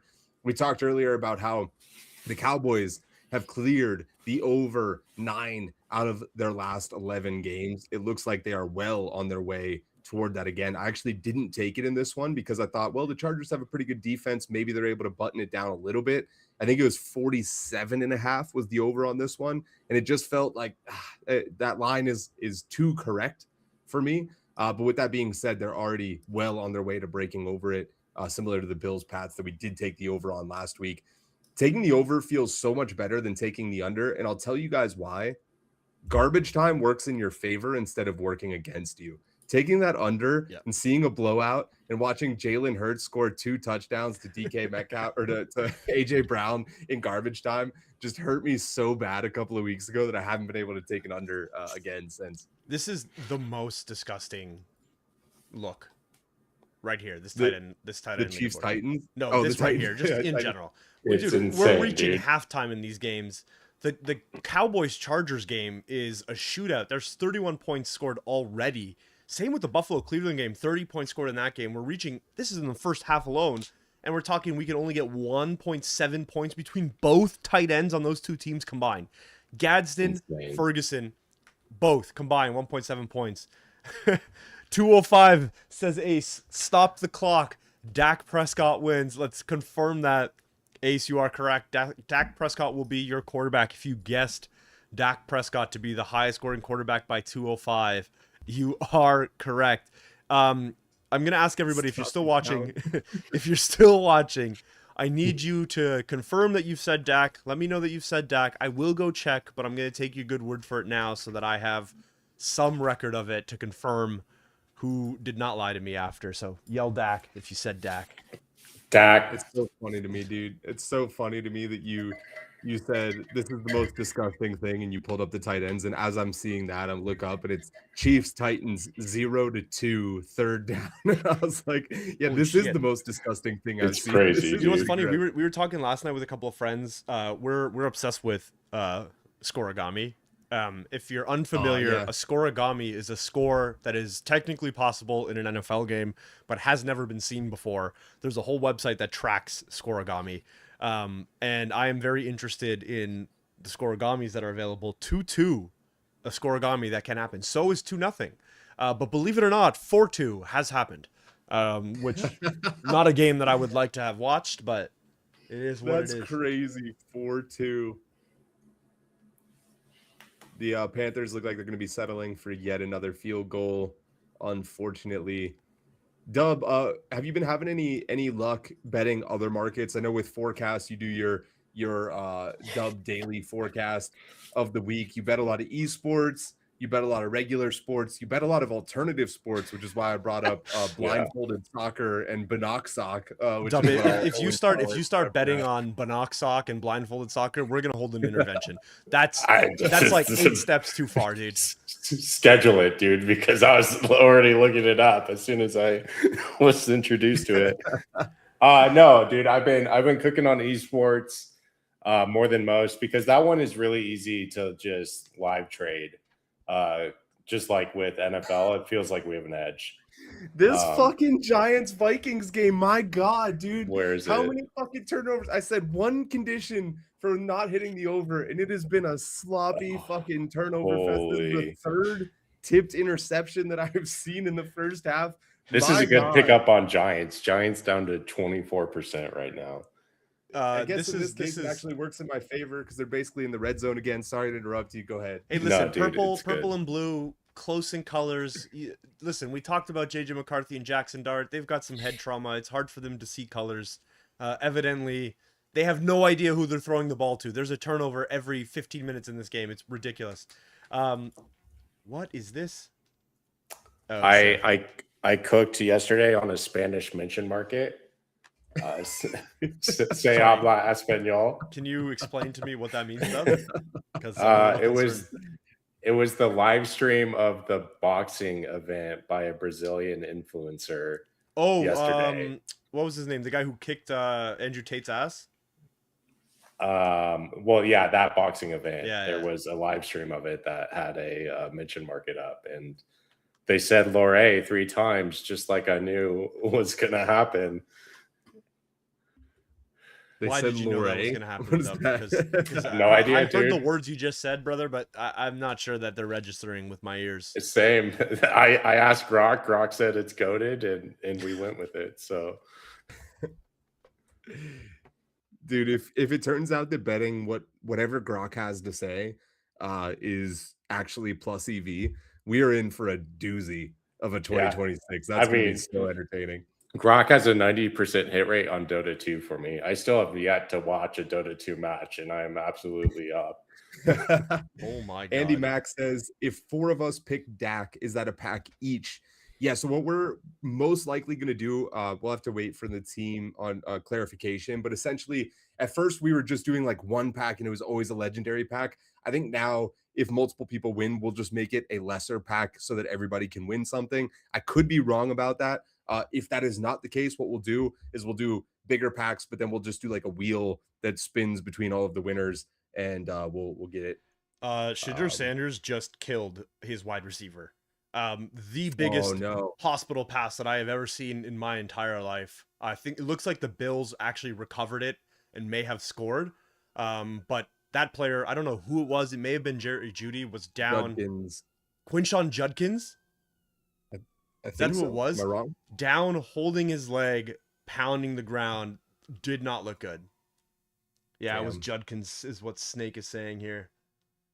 We saw a similar sort of situation. What was it? Zach Ertz just took like a 250-pound linebacker directly to the knee like 2 or 3 weeks ago. That guy saved Ertz's career. Oh, no, not Ertz. That guy saved what's-his-name's career earlier. Goddard was in a similar position where but he held up. Yes, you're right. Yeah, disgusting what can happen on some of these plays. The Chargers now entering the red zone. Keenan Allen gets the first down. We'll see if the Chargers can convert. How much time is left? 1:20. Clock is ticking. So likely going to be the last stint of offense that we see here. Herbert already with 2 TDs and 160 yards passing. Yeah, so far the Jets game has been the best one to trade too. They've had crazy 20% swings in like matters of minutes here compared to everything else being. No, dude, pull up this Giants Vikings game with all these turnovers that's intersected like. I'll bring up that line in a second. Already. I'm gonna show you all something that I just found out that I'm a little ashamed to admit I did not know existed. This is fucking awesome. So if the team from FDF is watching this, good on you. You can click these cards. Did you know that you could click these cards? And now I've got box scores. I can see scoring plays. I can see all the plays. I can see player position. Well done, lads. And I'm sorry that I didn't know this existed earlier. If you're watching this, I'm an idiot. Dub. I knew you could click on it. And another tip that you don't know is that on Kalshi, if you click the 1-day chart versus the live chart on all the charts, you're going to get a lot better of a looking chart. Well, speaking of charts, let's look at this Jets game or this Giants game as Sam requested. Which I agree. The Jets game or the Giants. What is this? Vikings. They've had a crazy switch it to from live. Insane, look at this chart. 1 day. Looks like a fucking lie detector, boys. Give me the 1 day. This is what's really going on. So Like they've had 12% swings all game, and then this massive, Yeah. you And then know, look at this. 50% swing. But I still stand by the Jets being the better trading game with more swings. Whew.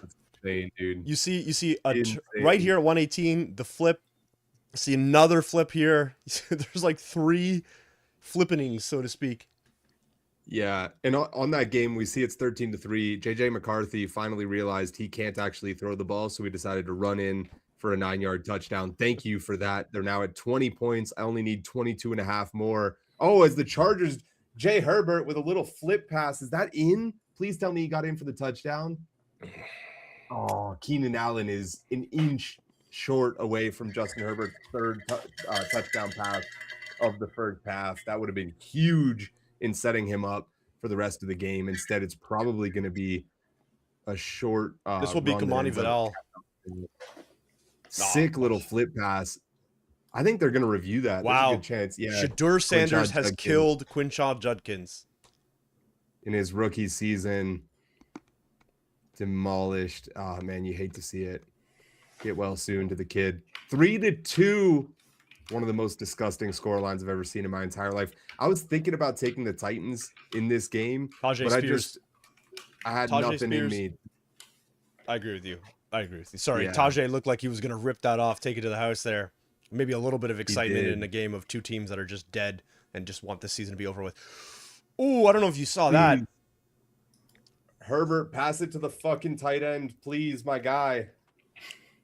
The Bengals in the red zone now. They're going to hand it off. Can Chase Brown make it in there? No, he cannot. And a flag. This might push We will the Bengals back. give another pack competition. We'll open it after half, I think, given all these games are so Herbert close. rushing TD. The Herbert believers are feasting right now. Chargers take the lead right before the half. Feeling good about that one. Golly. I'll tell you what, our friend Steve Ace Adler, loving the fact that he screamed, "Stop the count," because if you didn't stop the count at 205, it should be Justin Herbert in the number 1 spot, has now jumped Wow. Prescott on the backs of that 6-point touchdown.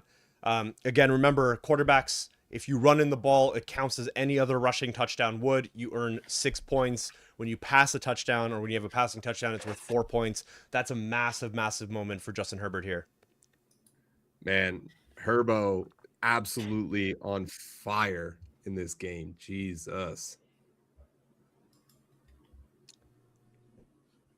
Sam, I will over under.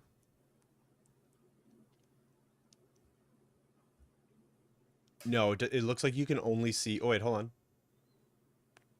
This is what you're getting. I'm not sure that this is the information that you want, but this is the over under chart. So I guess because the position order book is probably not as deep on both sides, you're not seeing the same type of chart on the over under. Yeah. Yeah, good call out. Yeah, the fact that Justin Herbert is in the lead at half versus Caleb Williams, who went to overtime as well. He had additional time. Yeah. And scored a touchdown in that additional time. And Herbert in a first half was able to take him out. This is the Dallas Cowboys to a T, right? They put up 14 points. You got to feel good about that in a half. Doesn't matter. Defense gives up even more. And that's at the end of the day what it's all about, man. I wonder if the Panthers here can execute with a minute left and just getting the ball to get any sort of points here. The Chuba Hubbard, hopefully, not Rico Dowdle. Sam and I have a draft at the top of the hour, Dub. I don't know if you caught it, but we drafted our players. Actually, Sam, why don't we just really quickly take a check-in on those teams and who we've drafted? If you weren't here, Sam and I did a snake draft of players in the 1 o'clock slot. Here's Sam's team: Josh Allen, Emeka Ibuka, Rico Dowdle, Gadsden. Oof. My team, on the other hand, Dak Prescott, Jamar Chase, Devon A. Chain, and Ferguson. Keep in mind, we had equal opportunity. Sam had the first pick. He took Josh Allen. Great pick. Obviously. Every pick after Right. that, questionable. Very. And when we're looking at the leaderboards right here, Dak Prescott on 4th. What'd you see?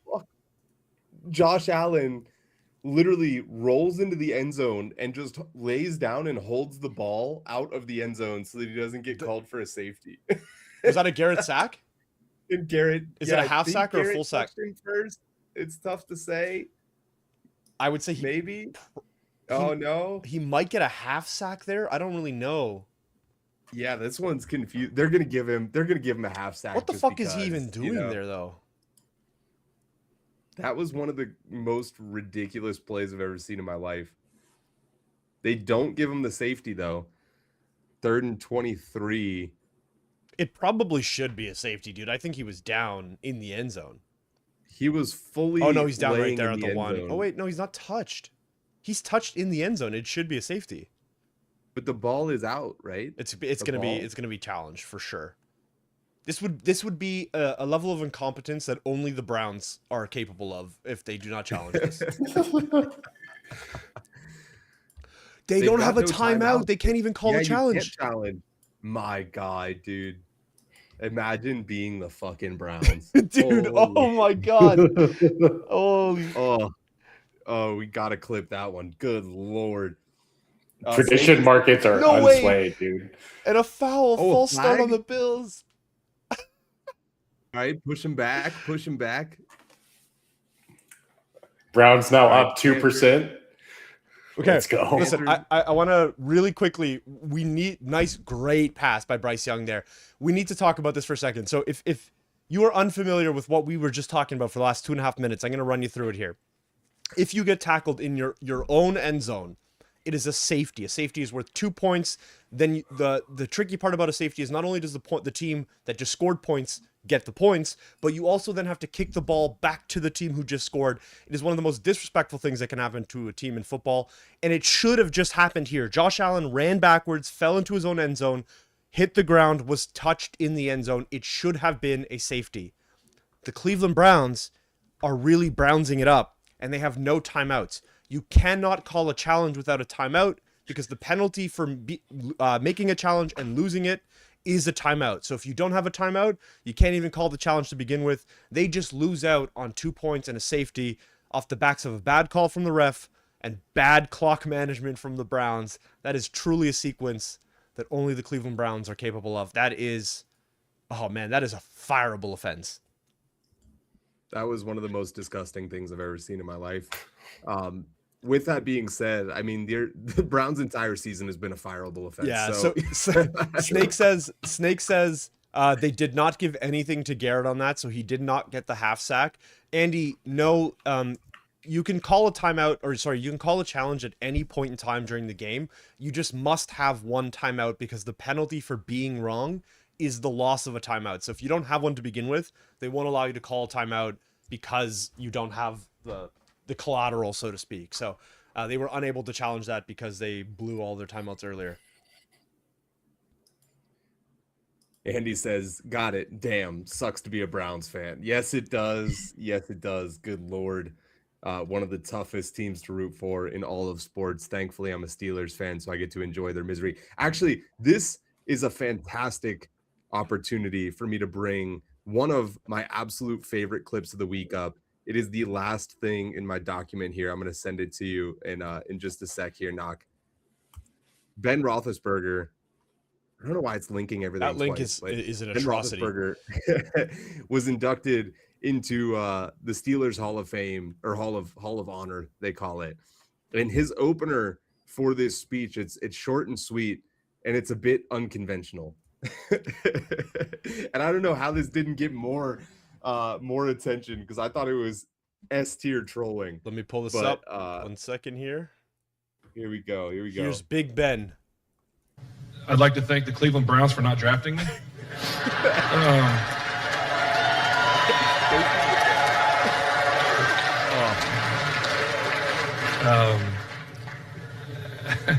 I had to. And then he ends it. It's another win for the Steelers. Just another Steelers Another W, win baby. for the Steelers. You know what? Hey, listen, if you're unfamiliar why Sam and I were giving the Browns shit, that's the kind of thing. That's That's the guy who played 20 years in the league. Yeah. Somehow wasn't ruled a safety. Also, JJ. Allen is tripped up. Miles Garrett. You can see the ball. All that has to happen is one tiny as a piece of the resident ball needs to be. owner of Miles Garrett, I do feel the necessity to sort of justify why I hate Miles Garrett, because it's clear that he is phenomenal at football. But I know that we have a lot of soccer fans joining us on football streams for the first time. I want to educate them in a little bit of history, if you don't mind clicking that next link that I sent you, Knock, on why Myles Garrett maybe has a little bit less than a sterling reputation. If we could just pull that up real quick. Dude, you know what's funny? Before I even saw the link, I'm smiling ear to ear because this is the funniest shit that maybe has ever happened. One of the most iconic moments in NFL history. And here it is. So this is divisional matchup. We have a backup quarterback, Mason Rudolph. Him and Myles Garrett start getting into it. A little bit of a tussle. Myles versus three of us. He takes off Mason Rudolph's helmet and then beats him over the head with it, which is only comparable to Happy Gilmore whenever they make a joke about taking your skate off and trying to stab the other person. Dude, that is the closest comparison on planet Earth. Watch Marquise Pouncey at the end of this, though. I feel like this gets like not talked about enough. He goes to town, throwing haymakers, curb stomping him. Listen, if you get beat with your own helmet, I don't know what to tell you, man. Don't. That's wild. Don't. Insane. Here's that suicide pass that we were talking about earlier. This is what we call a hospital ball. Very common back in the early 2000s. Shadur Sanders bringing it back here and killing Quinshon Judkins. Look, every one of these Bills players, every one of them, 1, 2, 3, 4, all see that this ball is going to Judkins. What you do here is not throw him the ball. All right? Everybody can see that ball is going there. Now you've got 3 Bills free of their blocked assignments, looking at Judkins, who still does not see any of these guys. And now he dies. And there goes his knee. That's your star rookie running back dead off the backs of a play that 3 seconds earlier. Look at this. How do you throw this ball? It does not make any sense. The only person literally everybody, including Shadur Sanders, is staring at Quinshon Judkins there. That is way to look him off, Shadur. Way to really hide the development. Look, he literally looks nowhere else. Gets the ball, stares him down. Oh, brutal. Jesus, dude. I hate this team so much.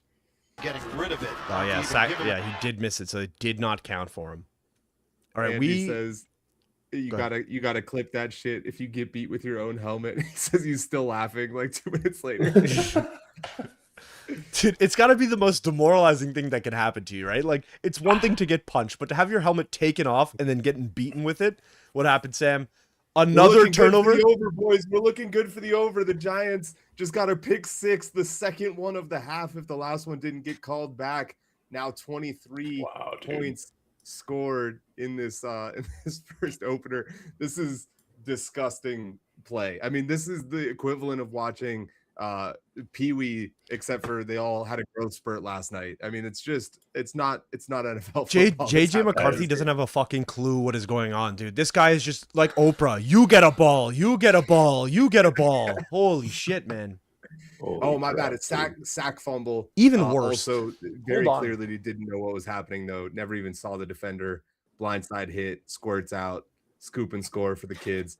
Now at 23 points. I feel pretty good about that over now. I mean, the fact that they had like 5 turnovers that prevented them from scoring any points and then managed to put up 20 in a matter of like 4 minutes of game time. You gotta love it. All right, come on, boys. It looks like the Tennessee. Oh my God, I did it twice. The Tennessee and Kansas City Chiefs. Combining those two teams, I mean, they look like the same team. They've put together a total of 12 points of offense. The Chiefs losing 9-3 in what might be the most depressing score of all time. Every game except for that game is now at half or approaching half. Let's take a quick second here. Dub, I know that you've got a flight. We'll let you go. Sam and I will probably take a quick 3 or 4 minute break here, but I want to look at the standings. When we come back from halftime, we're going to have another set of packs available up for grabs, so stick around for that. Let's look at the quarterback position. Not a whole lot has changed since the last time we looked here. Herbert now leading. Remember, 3 games have happened. We've already seen the Bears, the Eagles, and the Packers games earlier this week. Justin Herbert now in first place at 21.4 points. Dak Prescott in 4th, so just on the outside of scoring position. The next closest players are Baker Mayfield and Josh Allen with 5 points apiece. Sad first half from those boys there. From the running back position, James Cook in 2nd, looking like he's going to chase down Kenneth Walker. Pretty crazy start to the day for James Cook. Don't worry, 25 points Rico at half. Dowdle's on his heels. I don't know about that. Rico just Dowdle down here with smelling- 6.7 points, a guy you don't want to start. Devon A-Chain, however, in scoring position in fourth. Kyron Williams barely holding on. That being said, there's not really anybody knocking on the door just yet. Tight end position, I don't know what to tell you here. Not a whole lot has This is happened. insane. This is truly disgusting. If you take every single tight end that has played or is playing and you added their score and multiplied it by 3, Dallas Goedert is still in first place. If you look at the wide receiver position, you've got Puka Nacua came into the day at number 1. He is going to remain number 1. If anybody scores 49.5 points in the same week that Puka does, I don't know what to tell you. That is just absurd. Puka in 1, JSN at 2, Roma Dunze at 3, Brown at 4. Literally nothing has changed here except for Tet McMillan breaking his way into the top 5. Shout out Sam for drafting Tet earlier today. That's all. That's all we got for the first half of these games and their timelines. That's I wild, thought dude. about drafting Tet. I did draft Egbuka because I make poor decisions, and it is what it is. We'll rally. Yeah, Cook already dude. over 100 yards. Disgusting. Dub, any bets that you're holding? Yeah, that's where my head's at. So the Vikings Giants game, Giants at the 15% was just too juicy. Jets here, looking for a comeback, at least to get from the 27% back to the 40% plus, and then had pick up the Panthers at the 25%, and that's up to 52%. So we'll see how this Panthers game Dude, you are my favorite degenerate. I'm listening to some of the things that you're saying that you're betting on, and my eyes are glossing over, and I'm just hearing numbers. I feel like Zach Galifianakis in fucking The Hangover, just trying to do the math. I'm on just how playing Dub the finds charts these here, lines, man. baby. All right, Dub, we'll let you go, Sam. We'll take it to a quick 5-minute break. When we come back, second half of games will be kicked off. We're going to give out a couple more packs, so stick with us. We will see you guys in just a couple of minutes here. The Thanks, witching Dub. hour comes. Later, boys. Yep. Appreciate you you, guys brother. in just a sec. Stick with us.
All right.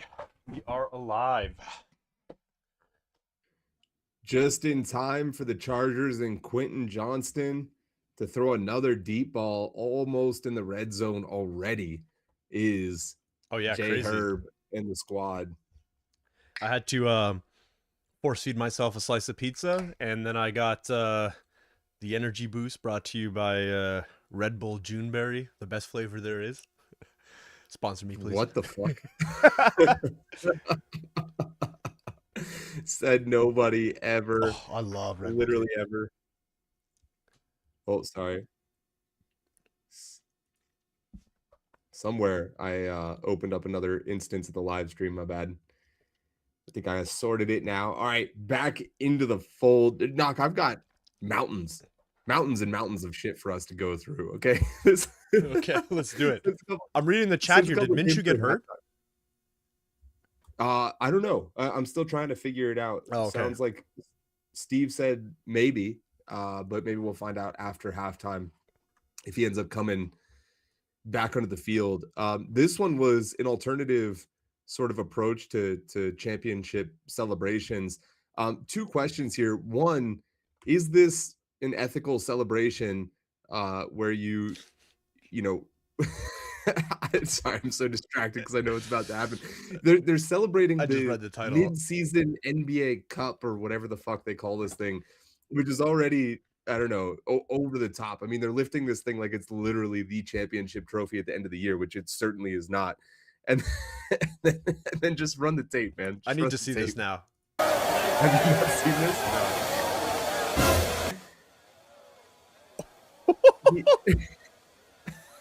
Okay, one, insane that this is at the front of, like, the dude, if you're gonna, one, don't do this. If you're gonna do this, don't do it at the front of the fucking huddle with the guys 2 hands on the trophy. Second of all, they should hand out these types of trophies in the NFL, because the Colts would have had one this year. It would have been the only trophy we've held in like 2 or 3 years. So, yeah, pretty insane that look at this fucking freeze frame, dude. We're saying out of bounds for the old. Oh, for sure. Most Dude, it's definitely. just so insane. I watched this like 6 times, and I was like, "Damn, I can't believe AI got me. Like AI really got me on this one. I thought it was real." And then I went to like a few other platforms, and I was like, "Wait, no way, it's popping up here too. Like this is crazy." Steve Adler saying Josh Hart's out of bounds. Andy Mack saying that is not okay. It certainly is not. It certainly is not. The way he turns around too, like, what the fuck was that? The way he looks at him is like, this isn't the first time. It's like Hart will be traded. This is a joke that Hart just loves and everybody else hates.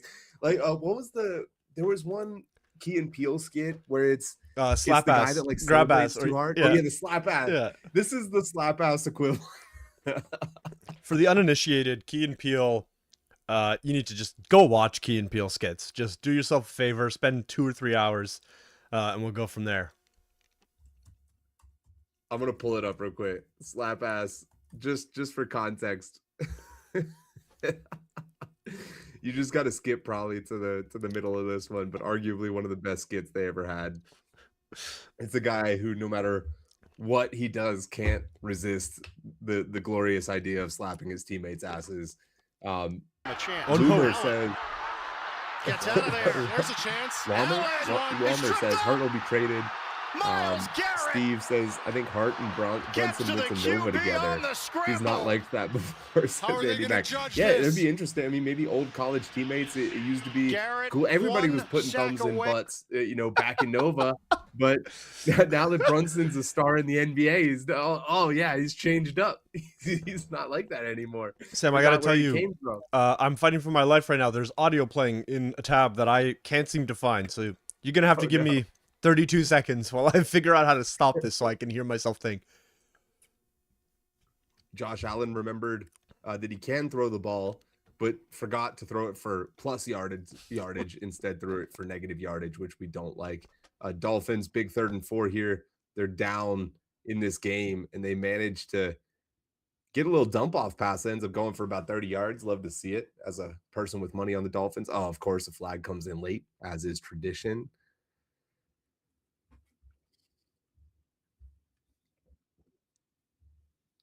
Herbert 30 plus says Lazy Guru in the FDF NFL Fantasy Jesus. chat.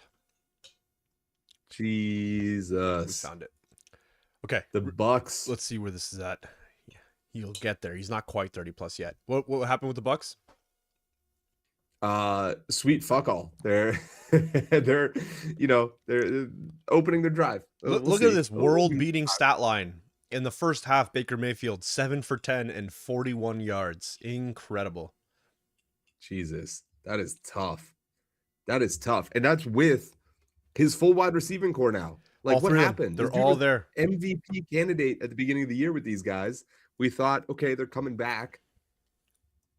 He's got to be the same guy, but certainly something else has changed too.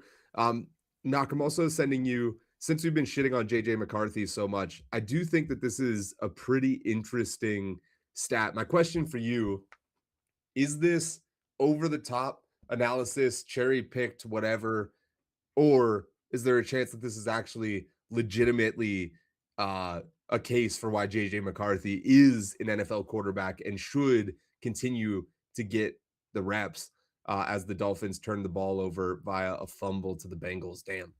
Okay. So big time throw. Here's the basic TLDR. I'll just read this piece here. Big time throw is best described as a pass with high difficulty, excellent ball location and timing, generally thrown further down the field and or in a tighter window or in the face of pressure. You look at the big time throw leaders from years past, you see a lot of really important names: Peyton Manning, Tom Brady, Drew Brees, Phillip Rivers, Josh Allen, Dak Prescott, Joe Burrow, Matt Stafford. These are not average quarterbacks. Couple things that are really interesting to note. A name is not on this list that I think a lot of people would have heard over the last few years. Patrick Mahomes, not a big time throw guy, not somebody who makes a lot of these passes, is somebody who wins a lot of games, has been to 7 consecutive AFC championship games. Does that make him less of a quarterback? The answer is no. Anthony Richardson, incredible arm, made a lot of big time throws. I think what you're seeing here is it takes 2 things to make big time throws in the NFL. The first thing is it takes an incredible physical skill set, right? You need the arm, you need the power, you need to be able to get the ball down there to make that play, typically on the run. JJ McCarthy, Anthony Richardson, these are guys who have them. The second thing is you need to have no fear of making that throw, meaning I'm not worried that that ball is going to be intercepted. When you're looking at a guy like Matt Stafford or Joe Burrow, they're not worried the ball is going to be intercepted because they believe that they're good quarterbacks. When you look at JJ McCarthy, he's not worried because he's fucking dumb.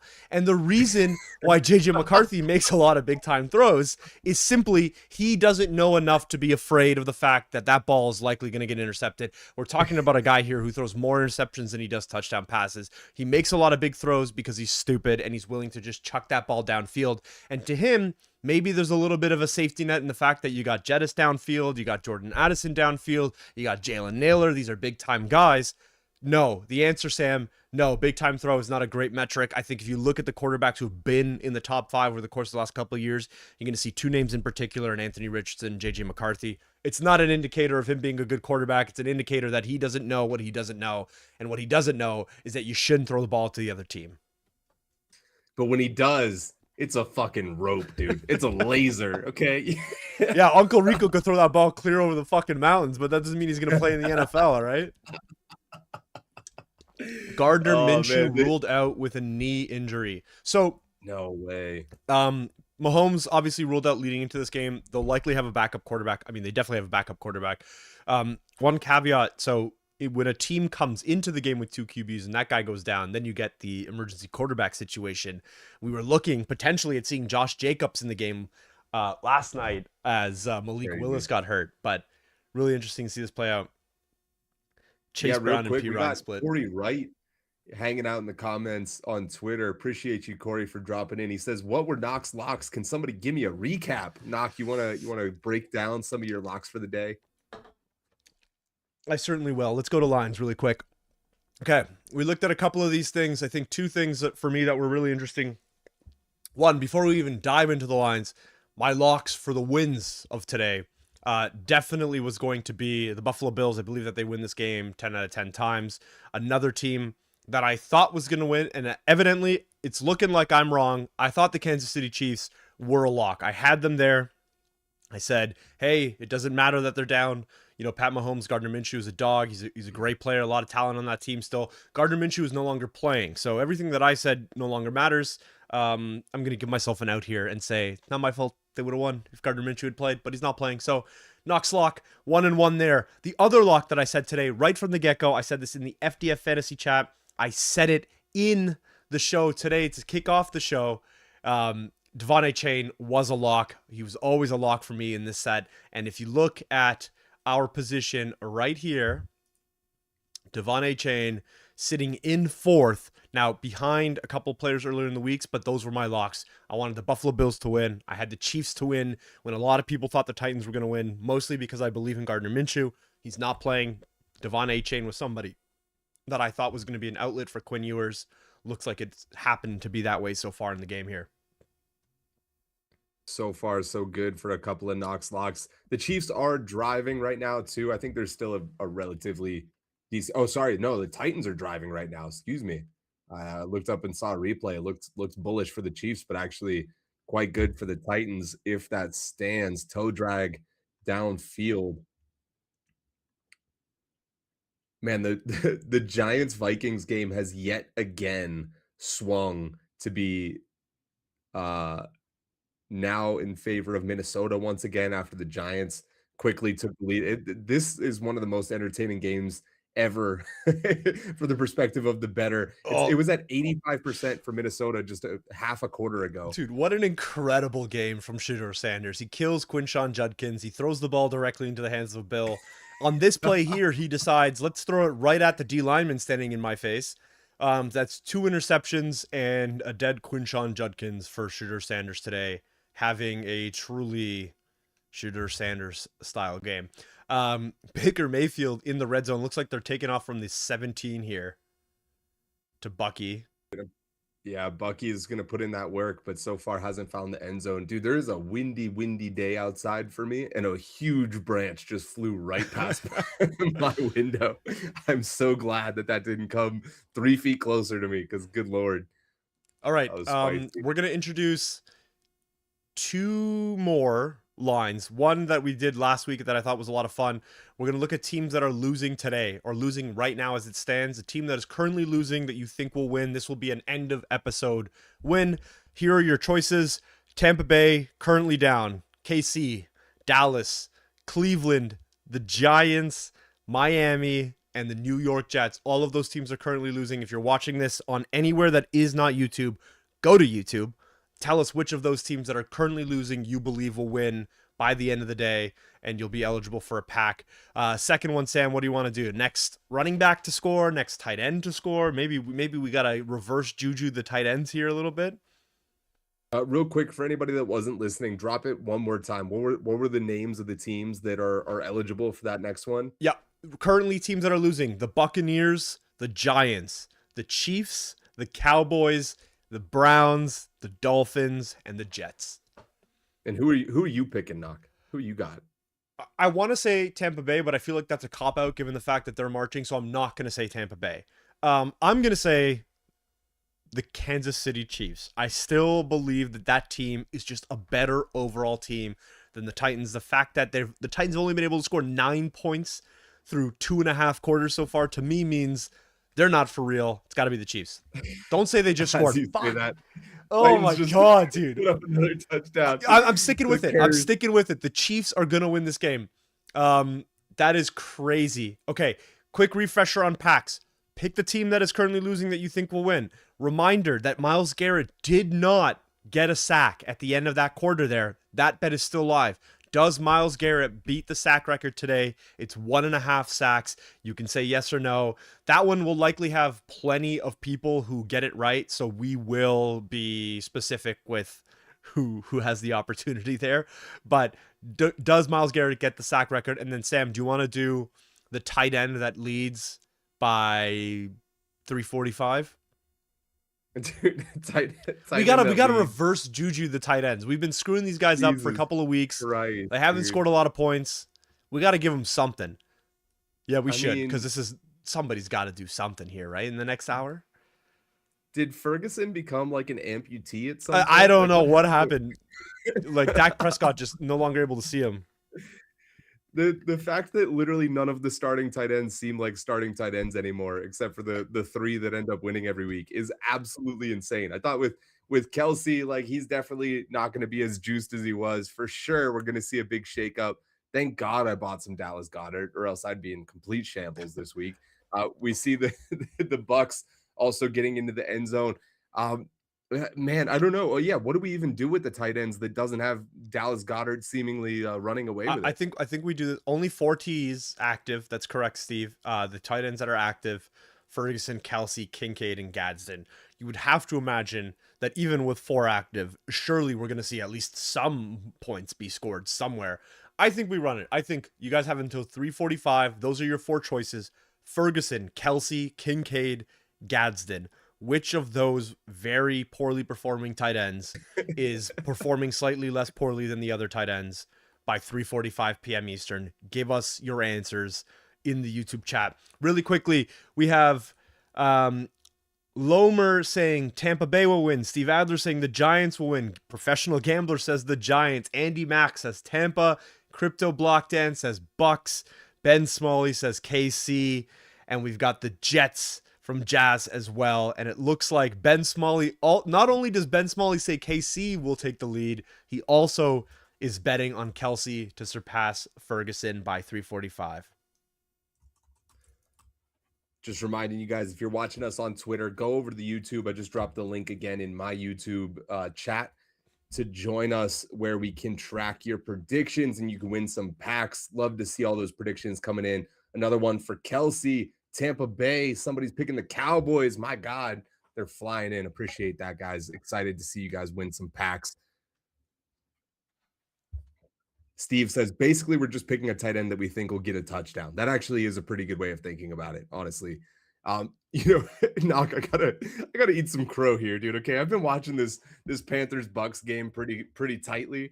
I have not even seen Egbuka in frame a single time.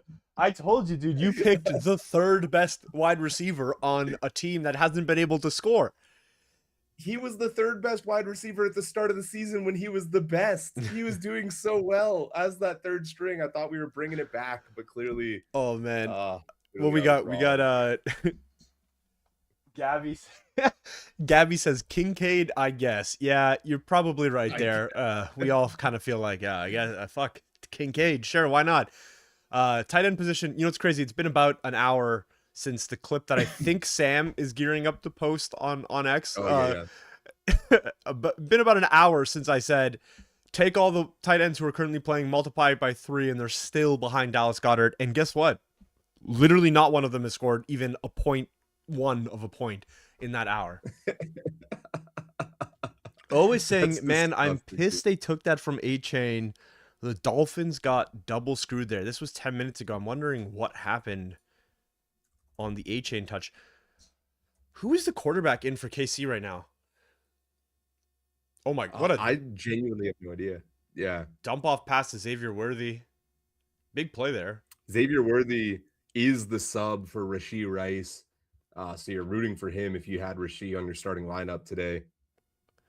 Well, JJ McCarthy, if Hawkinson wasn't as athletic as he almost got him killed.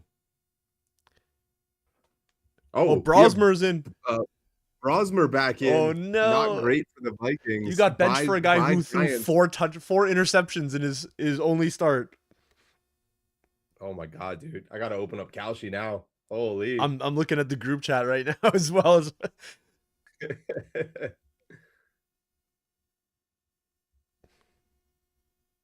Dang, and Minnesota is still favored by a healthy amount. Yeah, their chances just got better. Even considering Brosmer's thrown 4 interceptions in the only game he's played, he still have a better chance. Nah, dude, I'm buying the Giants. I just put 50 on it. Let's see what happens. Brosmer, right. Deliver me that. Here's the bomb to Jamar Chase, please. Nope, that's a dump off to Chase Brown. God. Although Chase Brown is eating right now, dude. You know, Steve Adler said something earlier today. I'm this split between Brown and Pirine is pissing me off, and I could not agree with you more. I don't understand it at all. Brown is clearly the better running back. He's better at running. He's better at catching. He's better at doing all of the things a running back should do. I don't understand why they have so much playing time for Pirine. Yeah, Dan mentioning, I saw a little bit of this too. Wow, as Chase Brown scores another touchdown, McCarthy was looking at one of his wrists and was kind of arguing with the trainers that I think ended up pulling him out. So not exactly sure what was happening there, but likely that we're not going to see him for the rest of the game unless, I don't know, unless they just inject him with some shit and he's fine. We'll see. Cortisol, maybe. Chris Oladokin is the Kansas City quarterback right now, according to Steve. That is a Madden generated name in like 2037 when you're playing be a GM mode and they're just like ran out of real players. Steve Adler saying this could actually be a Mark Andrews week to get in the top 3. I love that call out, Steve. I actually didn't do my must starts of the week, but Andrews, I've taken off the last 3 or 4 weeks. I put him in this week because I think there's going to be a high scoring game between the Ravens and the Pats. I think that offense in general looks pretty disheveled, and they'll throw it to literally anybody. So why not Mark Andrews? Dude, Bryce Young just got fucking pile driven into the ground, dude. Holy shit. Are you drinking out of a flask? Let me see that thing. Or not a flask, like a big ass mug. I love that. Dude, I gotta tell you the story. Yeah, okay. We went to Medieval Times recently. We were all wearing, it was on a Sunday. We were all wearing our favorite sports teams gear. We may have been drinking. And the lady comes up to me and she goes, "Do you want your beer in a ceramic mug?" And I said, absolutely. Like, what kind of, yes, I want that. I paid for the beer, was $60. I bought the mug. I didn't realize that she was offering to sell me a mug. I thought I was just going to get a cool little mug like the mug that you had to drink my beer while I was there. And now I have this massive ceramic mug, which the next time I get up from my desk, I will bring to prove that I bought that mug. What a pass from Bryce Young there. Holy shit. He's back, baby.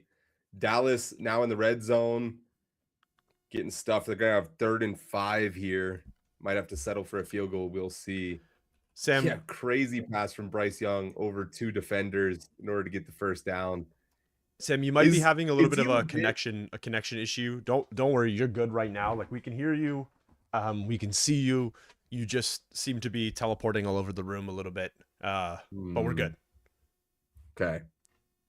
Yeah, let me double check my internet speed. I know the weather out here is getting kind of gnarly, but I think my internet's holding up pretty good. Oh, Bryce Young. Like what a drive from this little man. I say that as he's bigger than me. No, he's not. Surely he's not. Actually, I have to look. If you had to pay Bryce Young $30 million a year to keep him next year, based on what you've seen, would you do it? No. And I'll tell you why. It's largely because of the way that the CBA is structured, so the collective bargaining agreement between the NFLPA and the NFL. 15 years ago, the answer is yes, absolutely, I'm paying Bryce Young.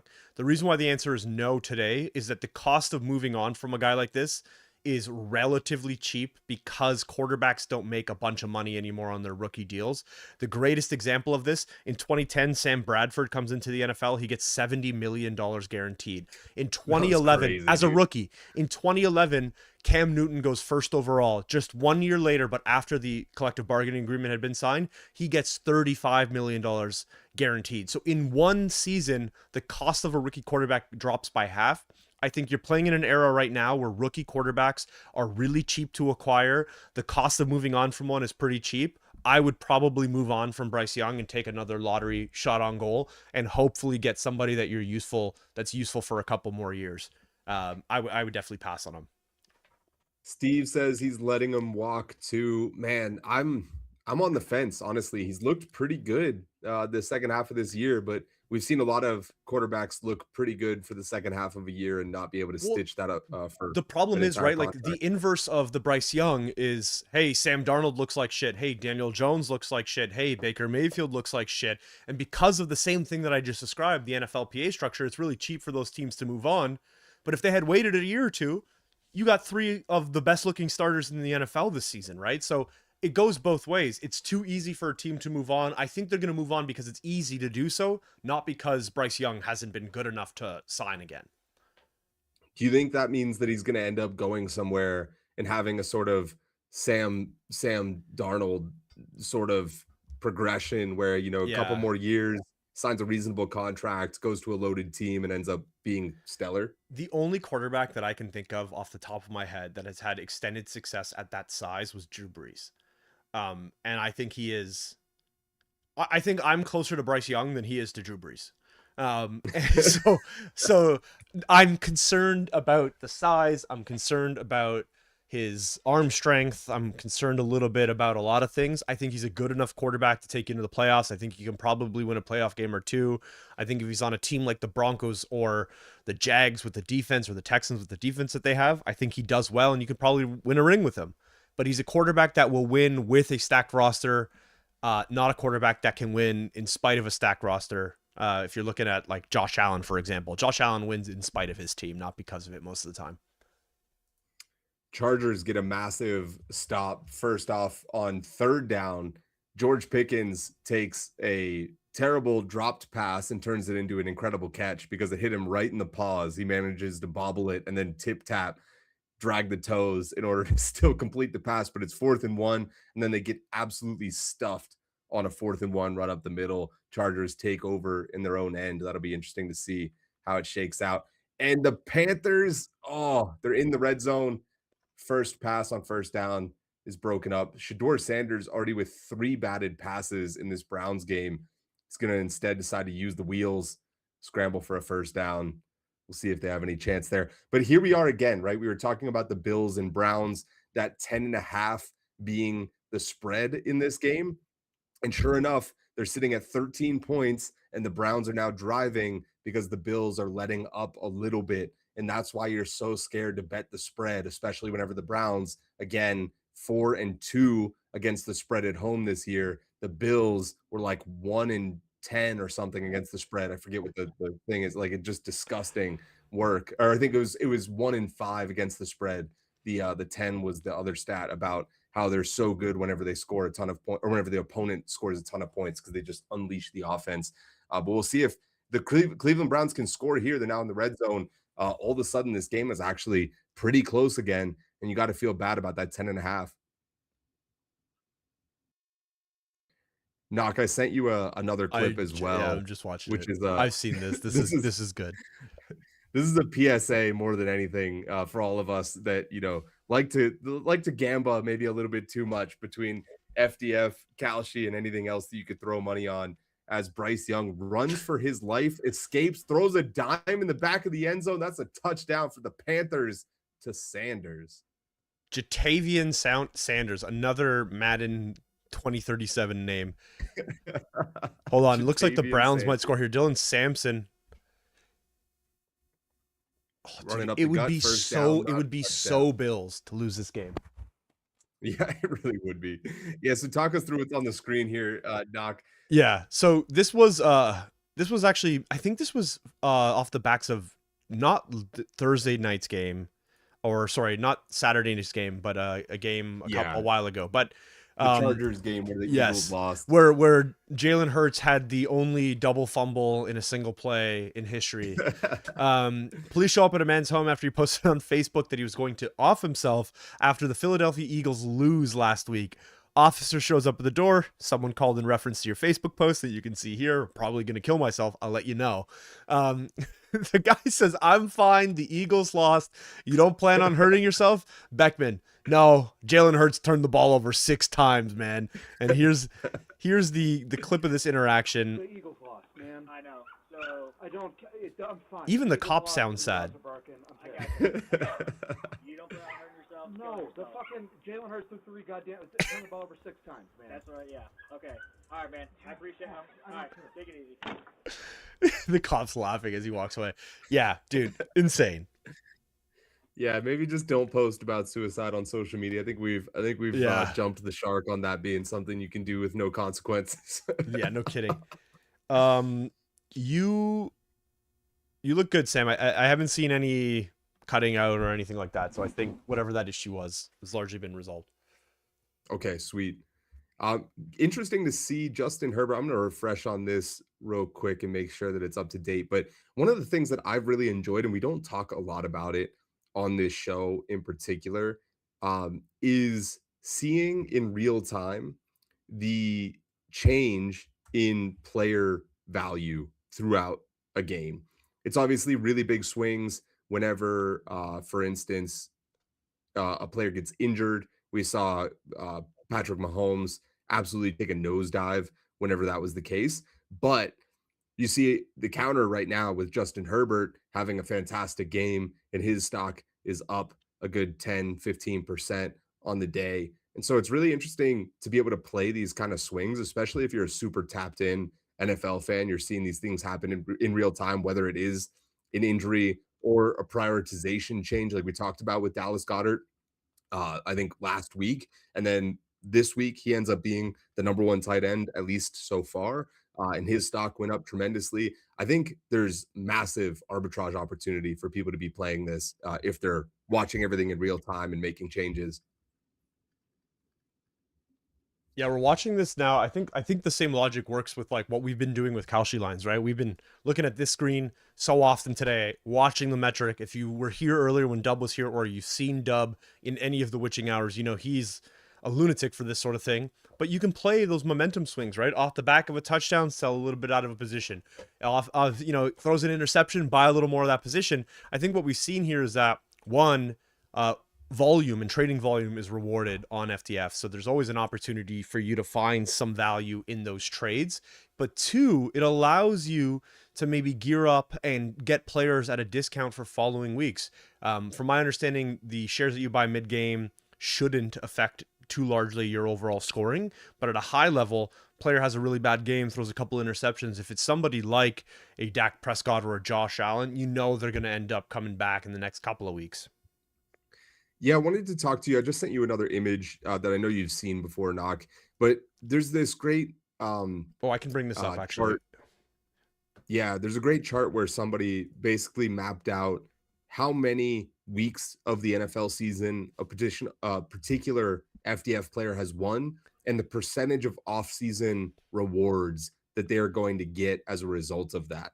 And the one in particular that sticks out to me is Patrick Mahomes. We know he's not going to win any more NFL weeks because of the fact that he's out and his backup quarterback is also now injured. So very, very, very unlikely that there's any movement here in a positive direction. But Patrick Mahomes has gone from being one of the most expensive players in the league, or I should say quarterbacks in the league, to being one of the cheapest quarterbacks in the league. And so if you acquire a ton of him at a cheap price, you could get a lot of offseason rewards and also have probably one of the best quarterbacks in the league come next year, assuming that he's able to rehab in that year. But we've seen knee surgeries and stuff come such a far way. I'd be shocked if he wasn't ready to go week one next year. Curious on your thoughts here. Nah. I'm laughing at myself here. Sam's giving some incredible analysis, and I'm fighting for my life to try and get this in frame. Hopefully you guys can see this now. I think it's in frame. Yeah, I largely agree. I think obviously you're going to see percentage of that in-season rewards drop over the course of the next couple of weeks. It'll likely continue to, accumulate at the top. Guys like Josh Allen, guys like Dak Prescott will earn more of that overall share, especially given the fact that Dak Prescott's in a bit of a shootout today. But I like Mahomes. I certainly like Mahomes a lot more than a guy like a Baker Mayfield or a Jordan Love or Jared Goff. I think what you're going to see is that price action is going to slowly become more separated. If this is the equilibrium of how they're performing and what their price is, you're going to see more of this. You're going to see price continue to drop, but performance basically stay still. Obviously because he can't play any longer in this year. So I think that you're going to see some real value there for Pat Mahomes, especially when we're talking about those off-season rewards and the fact that it's distributed proportionally to how much of the in-season points they have. He won like 4 or 5 points over the course of the week, over the course of the year. I believe the snapshot is inclusive of total performance as well, which obviously bodes well for Pat Mahomes. So for me, definitely one of the guys that I'm looking at. I think somebody who has a lot of value, especially given the relatively small QB pool. We talked about this at the top of the show when we were walking through the rewards for offseason, but there's an opportunity to maybe make a little bit of an arbitrage player, play a player that a lot of people are overlooking if there's anybody who's going to be overlooked at the quarterback position, it's obviously going to be the guy who can no longer play this year. Yeah, it's pretty interesting to look at the rest of the QBs too before we switch over to the running backs for a second. But Josh Allen and Dak Prescott actually down like 9% today, which is crazy considering if you look at the offseason rewards, he's tied with Josh Allen far and away for first place. I mean, it's literally at least a 35% drop off until you get to the person in number 2, who's Pat Mahomes, and then a massive secondary drop off after that. And so if you're looking at offseason rewards, Dak Prescott, by far and away, the guy to take here. Like we were talking about too, Dak is fighting to be the number 1 NFL passing yards leader, which is no small accomplishment. I mean, Dak is a guy that has had 0 playoff success. And so you know that he wants to define his legacy with some awards like this and hopefully a Super Bowl win later in his career. So I wouldn't be surprised to see him show out for the next couple of weeks. He's having a decent game today. I also look at, again, speaking of Patrick Mahomes, right? Next year, guess who's going to have all the same name recognition that he had this year? Like, especially casual fans are not going to go like, oh no, like Patrick Mahomes is washed after missing the playoffs once and blowing a knee. They're going to be like, who do I know? Patrick Mahomes, Josh Allen. It's still going to be that way. And so you're going to get all the benefit of that. And then I look at Bo Nix and Drake May, actually. Bo Nix and Drake May, both rising superstars. And at some point, they're going to go from being people that are somebody that people are wish-washy about to being people that are literally the faces of the NFL. Every time it cuts to them on Monday Night Football and it's the Patriots versus whoever, Drake May's face, Bo Nix's face. It's always going to be that way eventually for these rising QBs. And so I love the idea of sort of buying low on these rising stars. Maybe you toss Caleb Williams in there and selling Jalen Hurts, selling Jared Goff, selling I was going to say Jordan Love, but that's just because I hate the Packers. He's young and a rising star too. I think one of the interesting things here is around Caleb Williams in particular. This is year 1 in the Ben Johnson offense, right? And you're seeing Caleb over the course of the last couple of weeks getting more and more comfortable, performing the way that he needs to perform, executing the O on a high level. I think you're going to see that continue to increase over the course of the next couple of years. So he's somebody that I definitely like for, a year or two down the line. Couple of things that were said here in chat. Dan says Mac Jones, Malik Willis, and Tyson Bagent will all get a chance on a Baker deal. I agree on the Mac Jones part. I think he absolutely gets a Baker, Daniel Jones type deal. Malik Willis, I think, has the physical tools where he's going to get a chance. I mean, Justin Fields got 15 opportunities and he sucked in each one of them, and he still got more opportunities. I think anytime you have that type of athleticism, you're going to get a chance. Tyson Bagent, I think, is a uniquely Bears fan take, and I see this a lot. I do not think he's good. I think he is as bad as advertised, and I would imagine that he probably bounces around the league on a practice squad. Sam getting a little cross-eyed, probably a name that you haven't even heard in a few years, if ever. Am I right? Yeah, correct. Yeah. Definitely not somebody that I'd be like, man, I hope the Steelers sign whenever Aaron Rodgers moves on. So, Steve Adler goes in the camp of agreement with you. And, while we're having this conversation, Chase Brown scored his 3rd touchdown, possibly all in the 3rd quarter. Am I crazy for saying that? I think has a natural hat trick in the 3rd quarter. That is insane. Huge play for the Bucs here, and Baker on 3rd and 4 is going to get sacked and potentially pushed out of field goal range. That is tough. Dude, Chase Brown finally doing something. I have him in 2 fantasy leagues. He killed me all year long. I'm out. He drops 3 touchdowns in the 3rd quarter. Tough, man. Tough. Yeah, Herbert, I started Herbert, but I sold most of my Herbert, and definitely feeling pain for that one. Whoopsie. We had Steve say, moving all my Gadsden into Tyler Warren, followed by Gadsden just got a catch, of course, shortly after that trade. That's right. Shout out to Gadsden. Please make your next catch in the end zone so I can be slightly less embarrassed about my pick earlier. Who else are you looking at on the running back side here, Knockin? How much?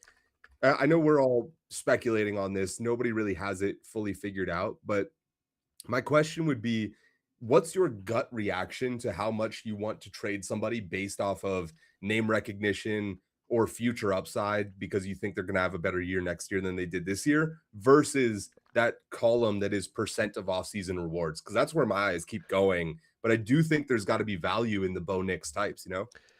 Yeah. For me personally, we'll bring this back up so we can look at it as we're chatting. Okay. I think there's a couple of things that are interesting. From a name recognition perspective, I don't really care. I think that there's a way to capitalize on that from like a financial perspective. And if you're looking to like swing trade, make some money on some players, obviously you want name recognition. Obviously you want players in big markets. Obviously you want guys that people will care about. It's part of the reason why you see so many, frankly, bad players do well from a price perspective, because people recognize the name and they believe in them. For me, I want to win. And winning means two things. It means making sure that I have a better squad, making sure that I own more shares of the players that I want, and it means earning more TP. So I'm more interested in the percentage of offseason rewards in the short term. And then for the long term, I'm more interested in players that I think are wildly underperforming from like a price perspective. If we go here and look at some of the trades and see where some of these players are sitting at, there's a certain number of players that I feel are wildly mispriced. So you're looking down here, right? For me, BTJ obviously playing poorly this year. There's no reason why he's somebody who I think is priced lower than a Zay Flowers or a Roman Odunze. Odunze, keep in mind, is largely only priced because DJ Moore has been doing well. Odunze did really well at the beginning of the year. Very low volume. Not a guy that I think would maintain that over the course of an extended period of time. He feels like a downfield shot.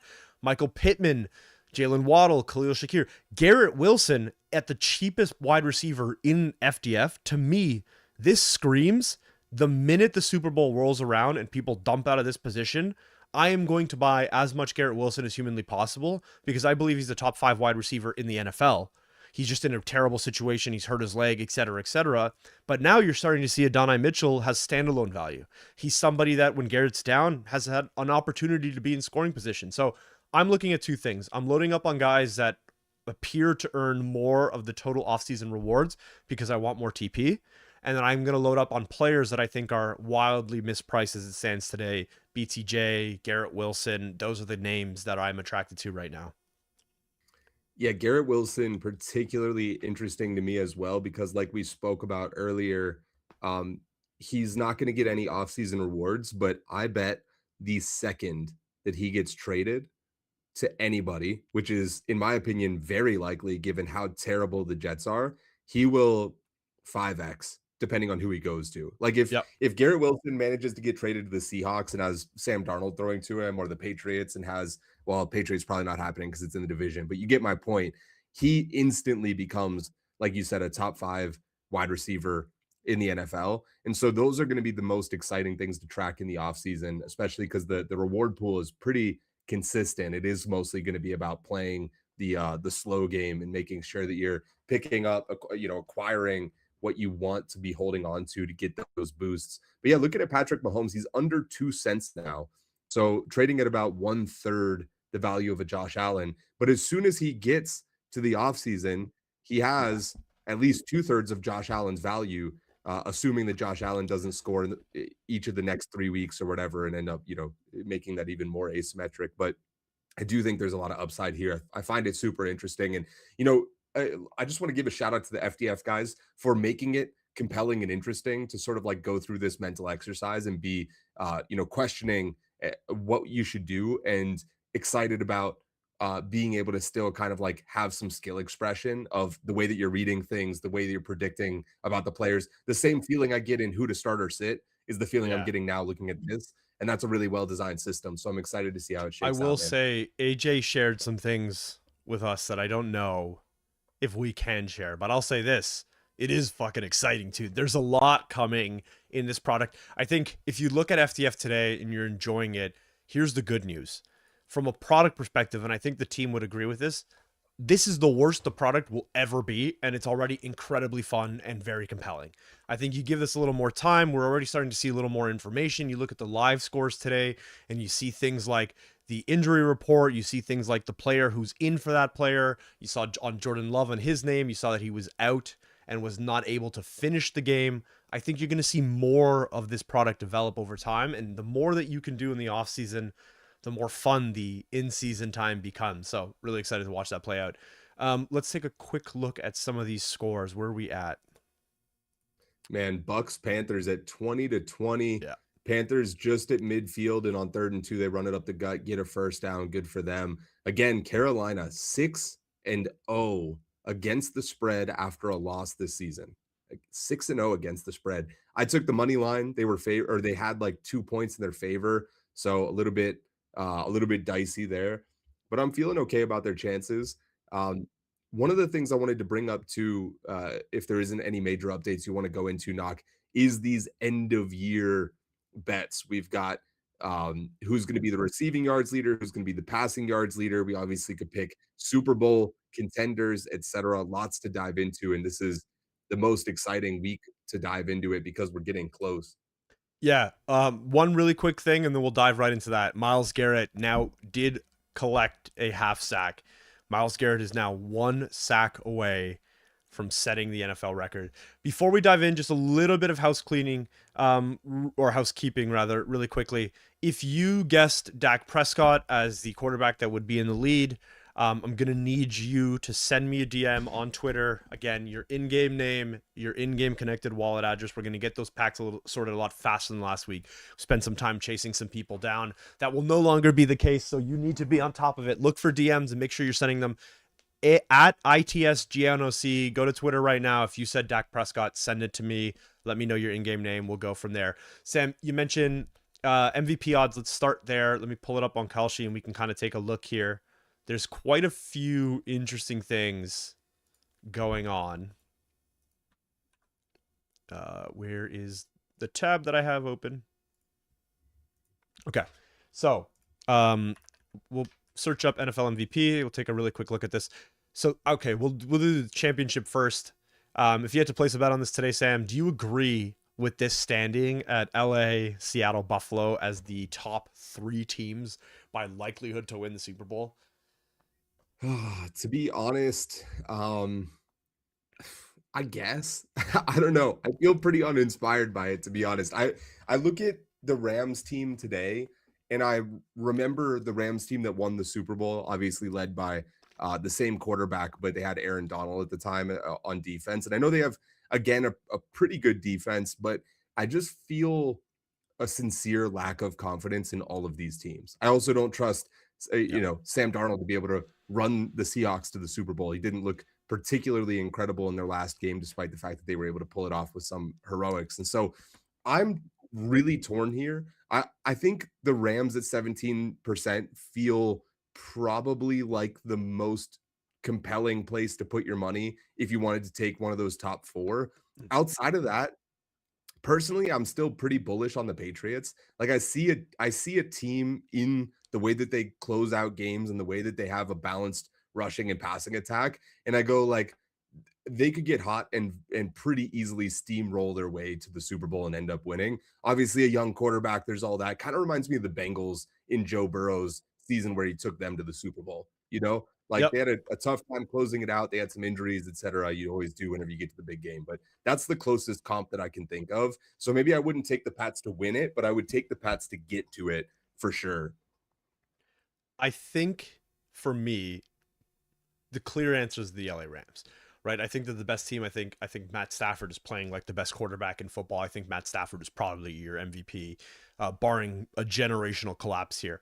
That said, I think one team that people are maybe sleeping on, and I know this is going to get Dan excited, and I swear to you, this is not because Dan is in the audience, but I do like the Bears, and I like the Bears for a couple of reasons. The Bears are built like a team that will dominate you in the playoffs. They are disgusting up front on the O-line. They have the best pass or run blocking O-line in the NFL. They got the second best rushing attack in the NFL. They're the only team in the NFL with 2 running backs of over 650 rushing yards this season in Kyle Monangai and DeAndre Swift. And they're 2 very different styles of running back. Swift will beat you out wide. Monangai will run it right down your throat and fucking hit you hard. So for me, I think when you pair that together with Ben Johnson, who's been an incredible offensive coordinator over the last few years, you got a team that is starting to get hot. You've got Caleb Williams, who has shown more than any quarterback in the NFL this year, regardless of how you feel about him, he has shown that he has the clutch gene in him and he wants to win and he can lead a game-winning drive. I feel really good about the Bears down here at 7% and the Rams up here at 17. I will say this. If the Bills win the Super Bowl, it is an indictment on roster building and coaching on every other team in the NFL. This is a Bears roster that has literally nobody at the wide receiver position. Khalil Shakir is a wide receiver 2, maybe wide receiver 3 in literally any other team in football. There's no reason this team should be sitting at 14% outside of the man Josh Allen, your reigning MVP. He's a superstar. He's a demon. James Cook is a great running threat, but when you can't pass the ball, you're going to find a team that knows how to stop the run. And we've already seen this happen a couple times this year where Cook gets bottled up. Allen tries to make some superhero plays and he ends up throwing interceptions. So for me, this is like the biggest bait in the world. And I frankly don't believe in any of the AFC. I think it's a Rams Super Bowl to lose. And on that note, let's go over to the MVP. I believe that it's also Matt Stafford's MVP to lose. This guy is playing better than he ever has in his career. So he's on pace for 40 touchdowns. He's on pace for just about 4,200 yards and less than 10 interceptions. This is a career season for Matt Stafford, a guy who's 37 years old, a guy who has had a Triple Crown winner under his belt, actually 2 Triple Crown winners under his belt, 2 different receiving yard leaders under his belt, and looks like he has a chance to have at least a Double Crown winner in Puka Nacua for receptions and yards under his belt this season. Devontae Adams leads the league in touchdown. You put those two together, we'll give him a Triple Crown by osmosis. Those two guys combined is the Triple Crown. This is a guy who feeds wide receivers. He's playing incredibly well. He's not turning the ball over. He's leading a team to a divisional win. Guy threw for 480 yards and lost. You can't expect, what more can you get out of a quarterback, right? In a game like that. He's my MVP. I really don't think anybody else even has a chance here. Yeah, what it would take is probably 2 bad weeks from him in the end of the season, and Drake May to throw for like 400 yards every single game that's left, and I don't see either of those things happening. So 74% still feels fine to me.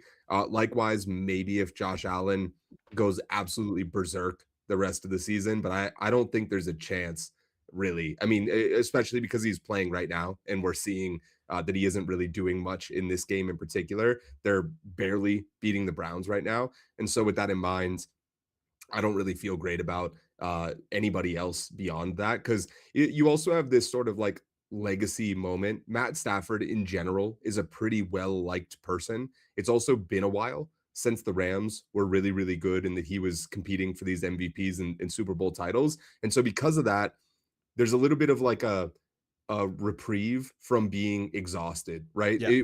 Nikola Jokic is a great example in the NBA where they're just like, we just don't want to give this guy MVPs anymore. We're like fucking tired of it. People don't feel that way about Matt Stafford. If they did, I would say easily bet Drake May and just wait for the media to do what the media does. But that is not the situation here. I think it's pretty much a lock for Stafford. I'll say this, Sam. Josh Allen should not have won the 2024 MVP, and it's clear as day, right? It's the smallest gap of an MVP vote in history. He's the only quarterback in the history of the NFL to not win the All-Pro 1 and then win the MVP. You're talking about fatigue. Crazy. You're talking about Nikola Jokic. This is Lamar Jackson fatigue is what happened in 2024. Yep. And I think what you're seeing now is the hangover. Hey, Josh Allen, is he one of the most valuable players in the league? For sure. Is he more valuable to his team than Drake May? I think the answer to that is yes. I think you see Mike Vrabel and Drake May combining to be the valuable piece here, but he's incredibly valuable. Josh Allen shouldn't have won last year, and the fact that he's even in the conversation this year, I think, is an abomination to what that award should be. It is so clearly Matt Stafford right now that, barring generational collapse, to your point, you're talking multiple interceptions, multiple turnovers over the next couple of games. He's got this in the bag. It's the best season of his career. He's leading his team. They have a chance at the 1 seed in the NFC. An outside chance, but a chance nonetheless. And I think they're probably the best team. They're the only team in history to score a touchdown in overtime and lose. The guy had 480 yards, 3 touchdowns, no turnovers. That game doesn't happen twice. And I think the next time they're in that position, Stafford wins. He's the MVP this year. I just don't see it happening any other way. We got a couple of things in the chat here. As we were ranting and going through our MVP bets and our odds, etc., Steve Adler is giving us an update. Mayfield to Ibuka for 50 yards, Sam. There's some action, some life from your boy, the 3rd best wide receiver on the Bucks. Professional gambler sending me his note and his predictions. I got a couple predictions. So Cybernova sent me it. Snake sent me it. Steve sent me it. I think there was a couple more of you who said Dak. Make sure you're sending it to @ITSGNOC.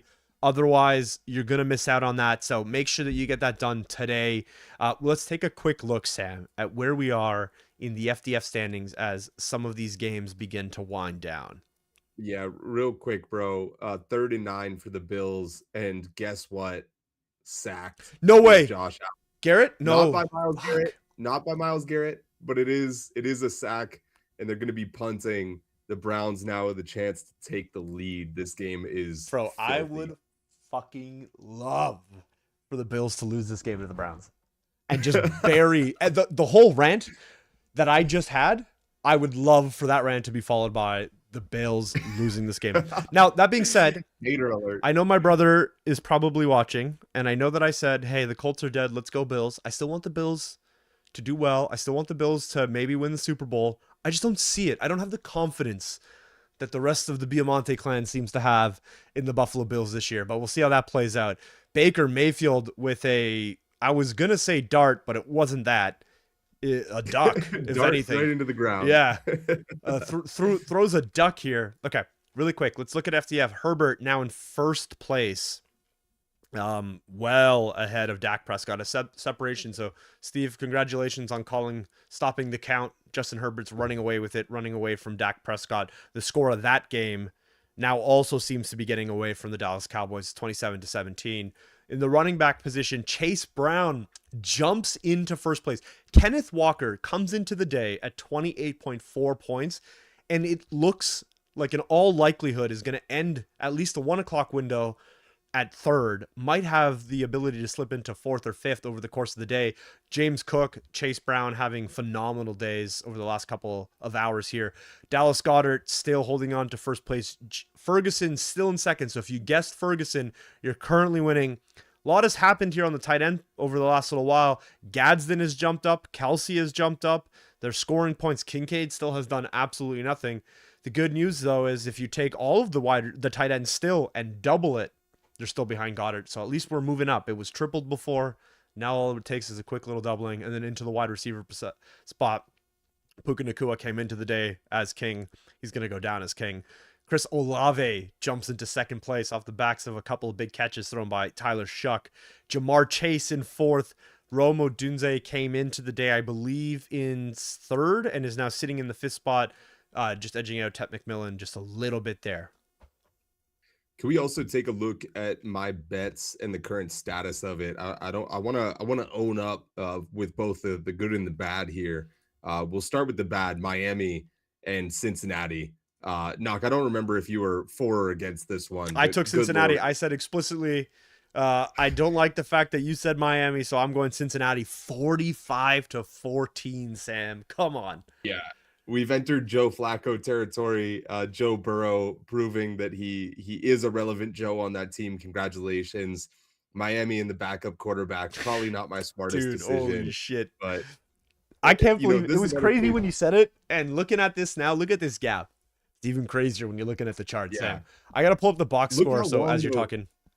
We did bring it to 50% at some point. I was thinking about exiting around the time it was 14-14. I was like, I probably shouldn't fly too close to the sun, but I held it, and Dude, here we are. Joe Burrow, 309 yards, 4 touchdowns, no interceptions. Quinn Ewers, 149 yards, 2 ins. Real bad day. Devon A-Chain, though, doing well. 13 carries, 79 yards, and a touchdown. Yeah, I think he had a couple of catches too. Looks like the Saints get an interception. Likely that game is going to be toast. Let's move on to the next bet, Carolina and Tampa Bay. This is the one that's looking the spiciest out of them all. If you could pull that chart up, Knock. I also mentioned earlier that I bought some New York Giants whenever they were down 3 at the quarterback switch. It's currently 13-13. The Vikings have the ball, so we'll see what happens there. Look at this game. Carolina now at a 55% chance. I bought them at 30. Oh, sorry, I bought them at 43. Looking at it here, so up about 10%. I think I'm just going to hold this one till the whistle at the end. Doesn't feel great, but Carolina does have the ball, and generally the Bucs are kind of having issues moving the ball on offense. So feel I feel okay with it, you know. The 54% chance feels about right. I'd rather see where we go. What do you think? Am I cooked or am I cooking? I think you're cooked, pal. I think you're cooked. A lot of the same reasons we said earlier. I don't think Bryce Young can really see from that line. I think he needs to move out a little bit. To me, Baker Mayfield and the 3 wide receivers, a healthy Mike Evans, a healthy Chris Godwin, a healthy Bucky Irving. I think what you're going to end up seeing, Sam, is this right here. See this big gap, this 75-25? I think that happens sooner than later, buddy, and you're back on the wrong side of this bet. Yikes. Yikes. All right. Well, I hope you have to eat crow on that one. Minnesota and New York. I took the over 42.5. They're currently tied at 13-13. Not feeling super great about that.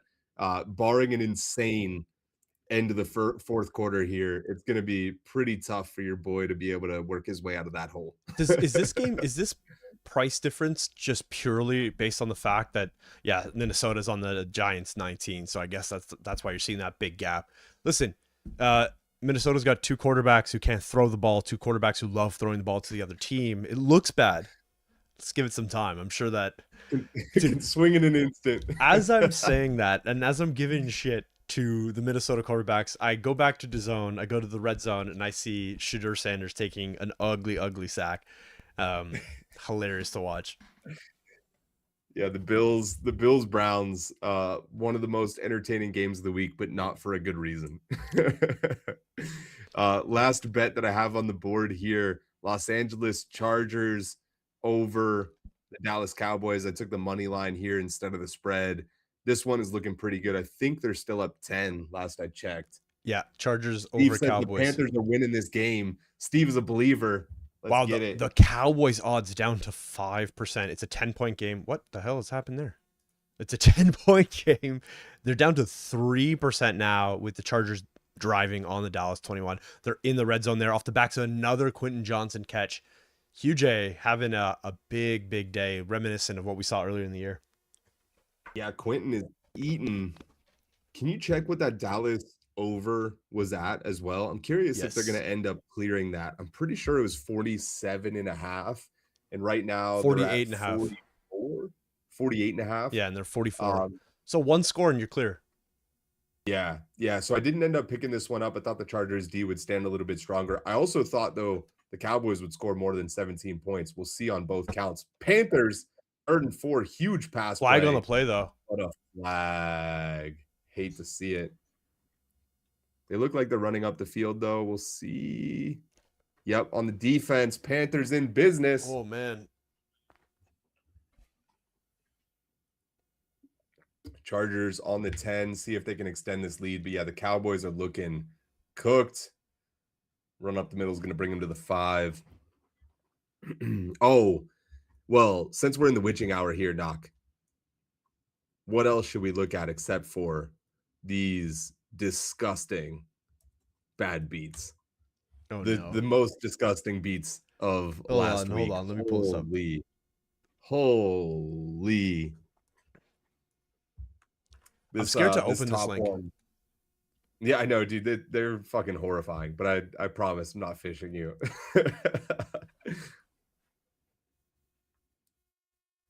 Why did that not? Hold on. That ain't it. Nope.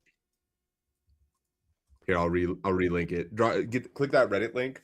So this is the Reddit link. This is wait, hold on. A fantasy football situation where somebody was healthily losing. Bo Nix was Bo Nix. He put up 4 touchdowns, carried the ball 5 times, threw for 300, got all the bonuses. So, oh man, Gladius. What is that? A 0.08 loss for Gladius or for a win for Gladius?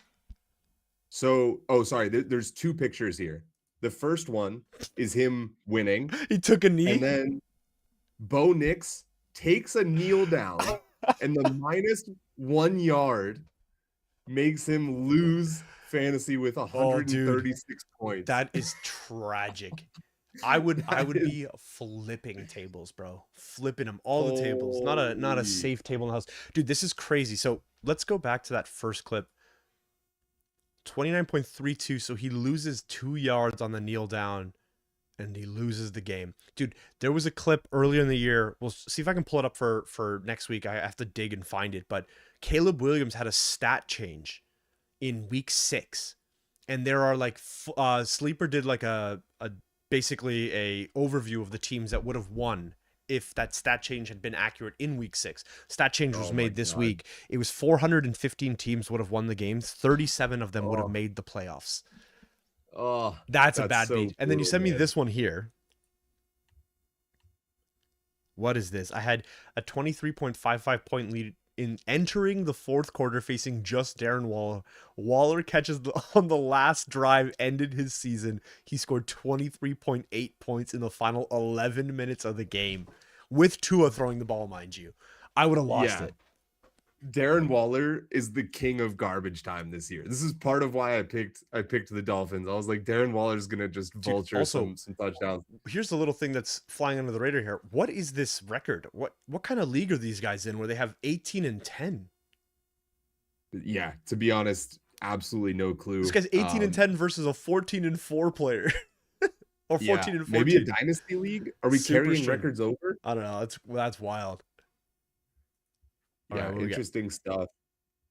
Touchdown for the Finns to right. No big deal there. A-Chain. Oh, here's Brosmer, 3rd and 3. A-Chain on the Vikings. bench. Come on, Giants. Pull through, boys. Stopped. Kicking the field goal. Most likely. Tyler The fact Shuck. that the Bills Browns, dude, is still close. Disgusting. Myles Garrett, pretty close overall here. He's come close a couple times. If that play had been ruled a half sack, he would have had it, but redemption for Mason Rudolph. God, I love a world where Myles Garrett gets cucked for the sack record. That would just be amazing. Hey, he still has 2 more games, dude. He's getting it. It's crazy, dude. There's no way he doesn't get it. Every time I see a kick, I just have PTSD to 2 weeks back here on this show, watching the Colts go down 3 points to a kick that clearly did not go through the uprights. That was crazy, man. Steve Adler says, first game at home that Dak didn't throw for 300 yards. That's crazy.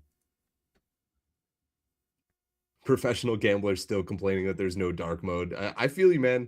I feel you. Would love a dark mode. I'm sure in time we'll get there.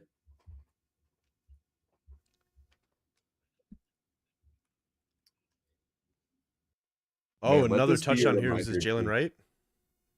Don't forget, guys, to promote your guys from development. I have forgotten so many times to use my slots. Keep promoting the homies. I do this all the time, dude. Every week. Bills are going for it, 4th and 1 on the Cleveland 11. And they're running. What is this play? Oh, my God. Touchdown. He dropped it. Oh, no. And that's Dalton Kincaid? No, it's not. It's one of the other 15 tight ends. Oh, dude, no. that might curse. That might come back to bite the Bills, dude. Now the Browns are in control of this game. 2 minutes and 37 seconds left. They have 3 timeouts. They have the 2-minute warning. They could eat this entire clock. Sun in his face, and he drops the TD pass. Allen with a perfect layup. 3rd and 7 out for the Panthers on the 30. If they don't get this, they're going to need to kick the field goal. Bryce Young almost takes the sack, but he manages to get rid of the ball. Good play there, honestly, just to make sure it's not negative. We'll see if they can get this field goal in. If so, I might end up just exiting here and not risking Baker Mayfield and the heroics that he's known for. Maybe I'll just take the slight win. Phil, I see it too. Yeah, there's something in the stream. You guys are correct. It looks like the SDR forcing on the site is a little strange. So I'm going to go, it'll be a little darker for a second. Hopefully we'll be able to resolve that pretty quickly. But just giving you guys a heads up, we do see it. The FDF screen will be a little darker for a second, but we will get this sorted. Professional just like gambler, that. my eyes, the sun is killing me as the white on that jumped. I'm taking Carolina. I was able to get paid out at 63 cents. I ended up buying them at 43. You know, we take those. If they had scored a touchdown there, it would have been easy hold. But I think the fact that I can take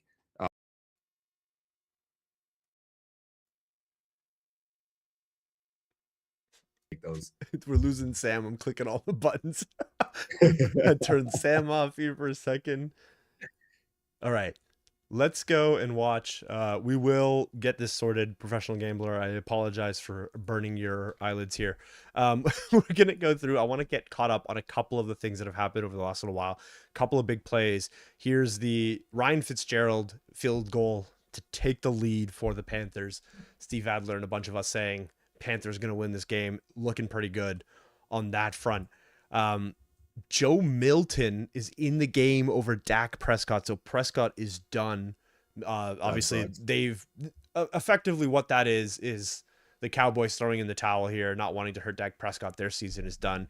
Cam Ward cooking to Van Jefferson 23-9. Cam Ward and the Titans taking it to Tennessee. I said Tennessee like 15 times over the course of this show. I don't know why. I've never said it in my life.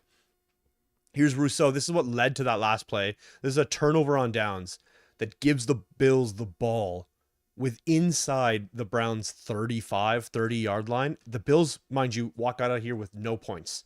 They go for it on 4th and 1. They are unable to convert. That was that touchdown pass that would-be touchdown pass that we saw. And then here's a sack by Roseboom that gets delayed or negated by a delay of game call, which is lucky. Baker Mayfield took a huge hit. And Sam, you are correct. Chase Brown scores 3 TDs in the third quarter. Insane work. Congrats to Cincy for pulling it back after last week being absolutely hideous. Got to give him at least some respect for that. But at the same time, I just couldn't have faith in them after that atrocity that they delivered against the Ravens. I mean, imagine losing at home to a divisional opponent that you absolutely despise and getting 0-27. I just don't know. Buddy, I'm a Colts fan. I've seen us lose by 50 to the fucking Jags. So to the Jags. Disgusting. All right. Really quick, let's take a look at some of these games. I'm hoping that this SDR issue was resolved. Let me go one quick look, see if we can force it here. No, that's too bright again. Okay, give me a second. We do know what the issue is. It seems that it just wants to persist regardless of the fact that we know what the problem is. So let me see if I can try it on a different browser and see if that fixes our problems here. The Giants 3rd and 9. Jackson Dart throws it into the Jackson dirt. There is a flag. We'll see. We'll see what comes of it. Hopefully they bail. Good on me you, out. brother. That was a good one. That made me giggle. I like that. Okay. Live games. 2-minute warning here. Carolina and Tampa Bay at 2:20. The Jets and the Saints sitting at 3:05. 2-minute warning for the LA Chargers over Dallas. That's exactly what that was. That was an admission of defeat. They're putting in Joe Milton, protecting Dak Prescott, not worth Dak getting hurt in a game that literally means nothing to the Cowboys. Tennessee taking it to KC. This Giants-Vikings game, just, I don't think a touchdown has been scored. It feels like this was just, I guess there would have had to have been 1 or 2, but crazy game here. And now Buffalo and Cleveland with what kind of container are you drinking out of now? Oh, it's popcorn. Getting delivered the most ridiculous containers for drinks. The Cincinnati Miami game, drinking out of a trough next week, dude. At 45-14, pretty ridiculous that that's happening right now. All right, looks like the stream issue is all resolved. Yep. Love to see it. And then we have 4th and 32 for the Browns here. Not looking great for them.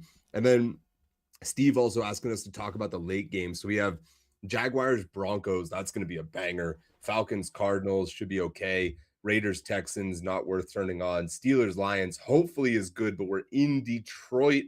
Ravens and Patriots in Baltimore, and then we'll finish up tomorrow with the 49ers and Colts. In this afternoon window, knock, who you looking at? Jaguars, Broncos, Steelers, Lions, I assume are the two most entertaining ones. Yeah, a couple of really interesting things going on though.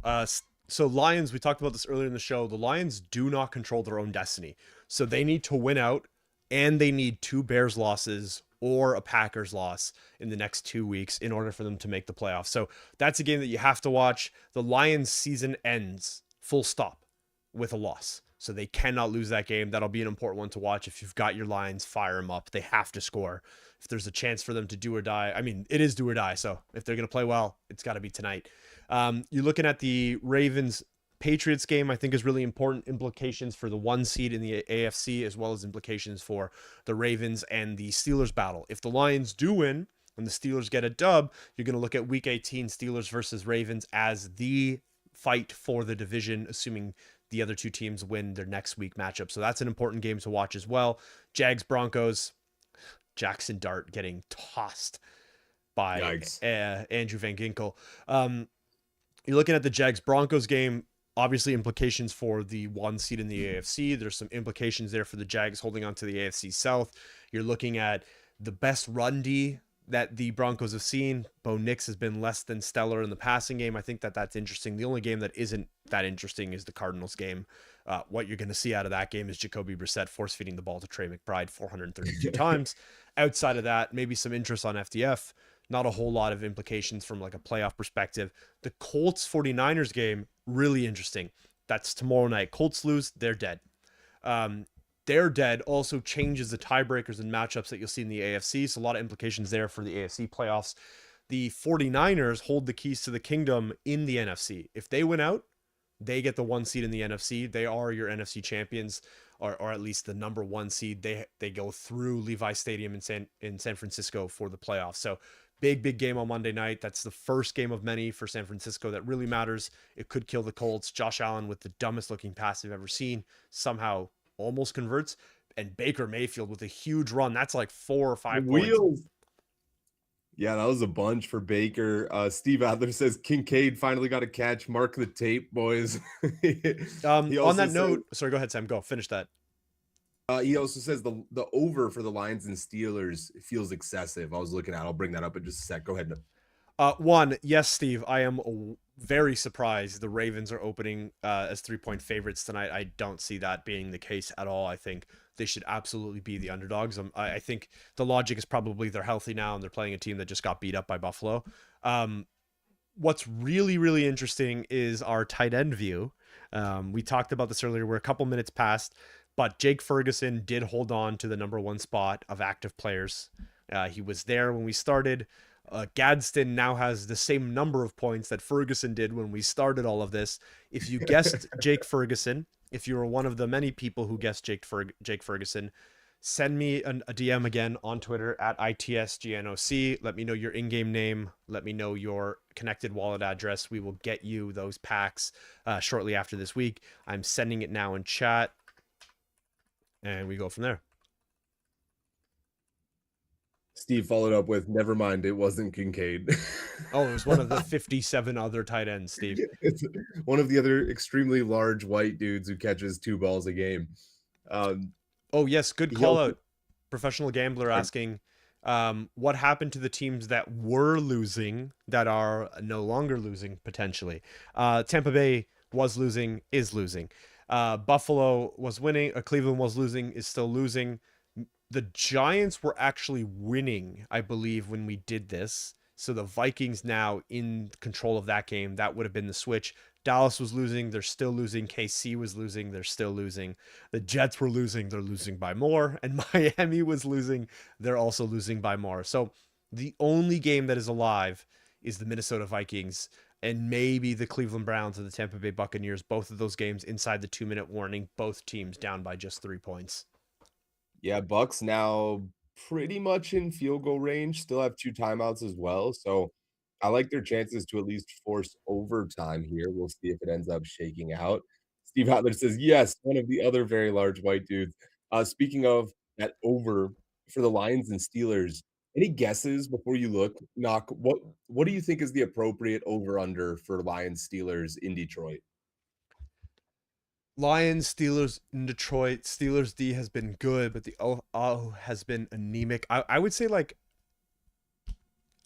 I feel like it's lower than my intuition is screaming at me. I'm going to go 39 and a half, 38 and a half. Bro, it's 52 and a half. For the over? There's For no the way. over. I'm slamming the under there. There's no way. I'm telling you. There's no way. 52 and a half. Have the Steelers even scored 27 points in a game? Yeah. I mean, when we play the Jets. Yeah. We played the fucking Lions, dude. It's a little bit of a different game. Yeah. So the Steelers are actually averaging about 24 points per game. So not terrible. 13th ranked offense, 26 points per game in the last 5, and scored over 27 in the last 4. So we're doing all right. But with that being said, definitely not an incredible offense. And the Lions are favored 24% to 76% in favor of Detroit. So nobody's really giving the Steelers a chance. These are Bills Browns odds at these numbers. We got Storm absolutely cleaning up. Won a pack last week, was correct earlier on Dak, and correct today, just now, on Jake Ferguson. Kind of wild. Andy, I would not. I would send me your wallet address on X. It's a lot easier that way. I followed back whoever it was that asked me to follow them on X. Protect yourself a little bit. Send me your username. Protect me your wallet address. And that way, I'll be the one who sees it. I'll have that relayed directly to the team at FDF to protect yourself a little bit. Baker Mayfield throws an interception, says Dan. Vikings with a 10-yard run on 3rd and 8. Baker interception. That's the end of the Baker Mayfield Tampa Bay Buccaneers season, most likely. Your boy is getting cooked, man. I exited too early, and then the Vikings also end up getting the dub. Whoopsie. At least we won on the Chargers. We like that. New England. Somebody brought up New England earlier. If we were surprised that the Ravens were a 3-point favorite, I'm not surprised. I am shocked. 38% chance for the New England Patriots that have looked significantly better than the Ravens in every conceivable way, except for maybe the last 4 or 5 games of defense that the Ravens have managed to not suck. I think that this is crazy disrespectful. Clearly, people are seeing something I'm not, but 14 players on the Ravens still injured. We also have Lamar Jackson dealing with an illness. We don't know if he's going to be 100%. I think that this is crazy. This is crazy. I think crazy is a very polite way to put it, Sam. I got to tell you, I am looking at our current standings of our draft a little bit earlier in the show, and I know you've been dreading me bringing this back up. I'm not done yet. I'm bringing in the wide receiver position, but I got to tell you, does not look good for Sam. Does not look good for Sam. Okay, so right now, if you take Sam's 4 draft picks, Josh Allen at 6.9 points, Mika Ibuka, bring yourself to 11.9. We take Rico Dowdle with his 3 points, which is going to bring you to 20.2.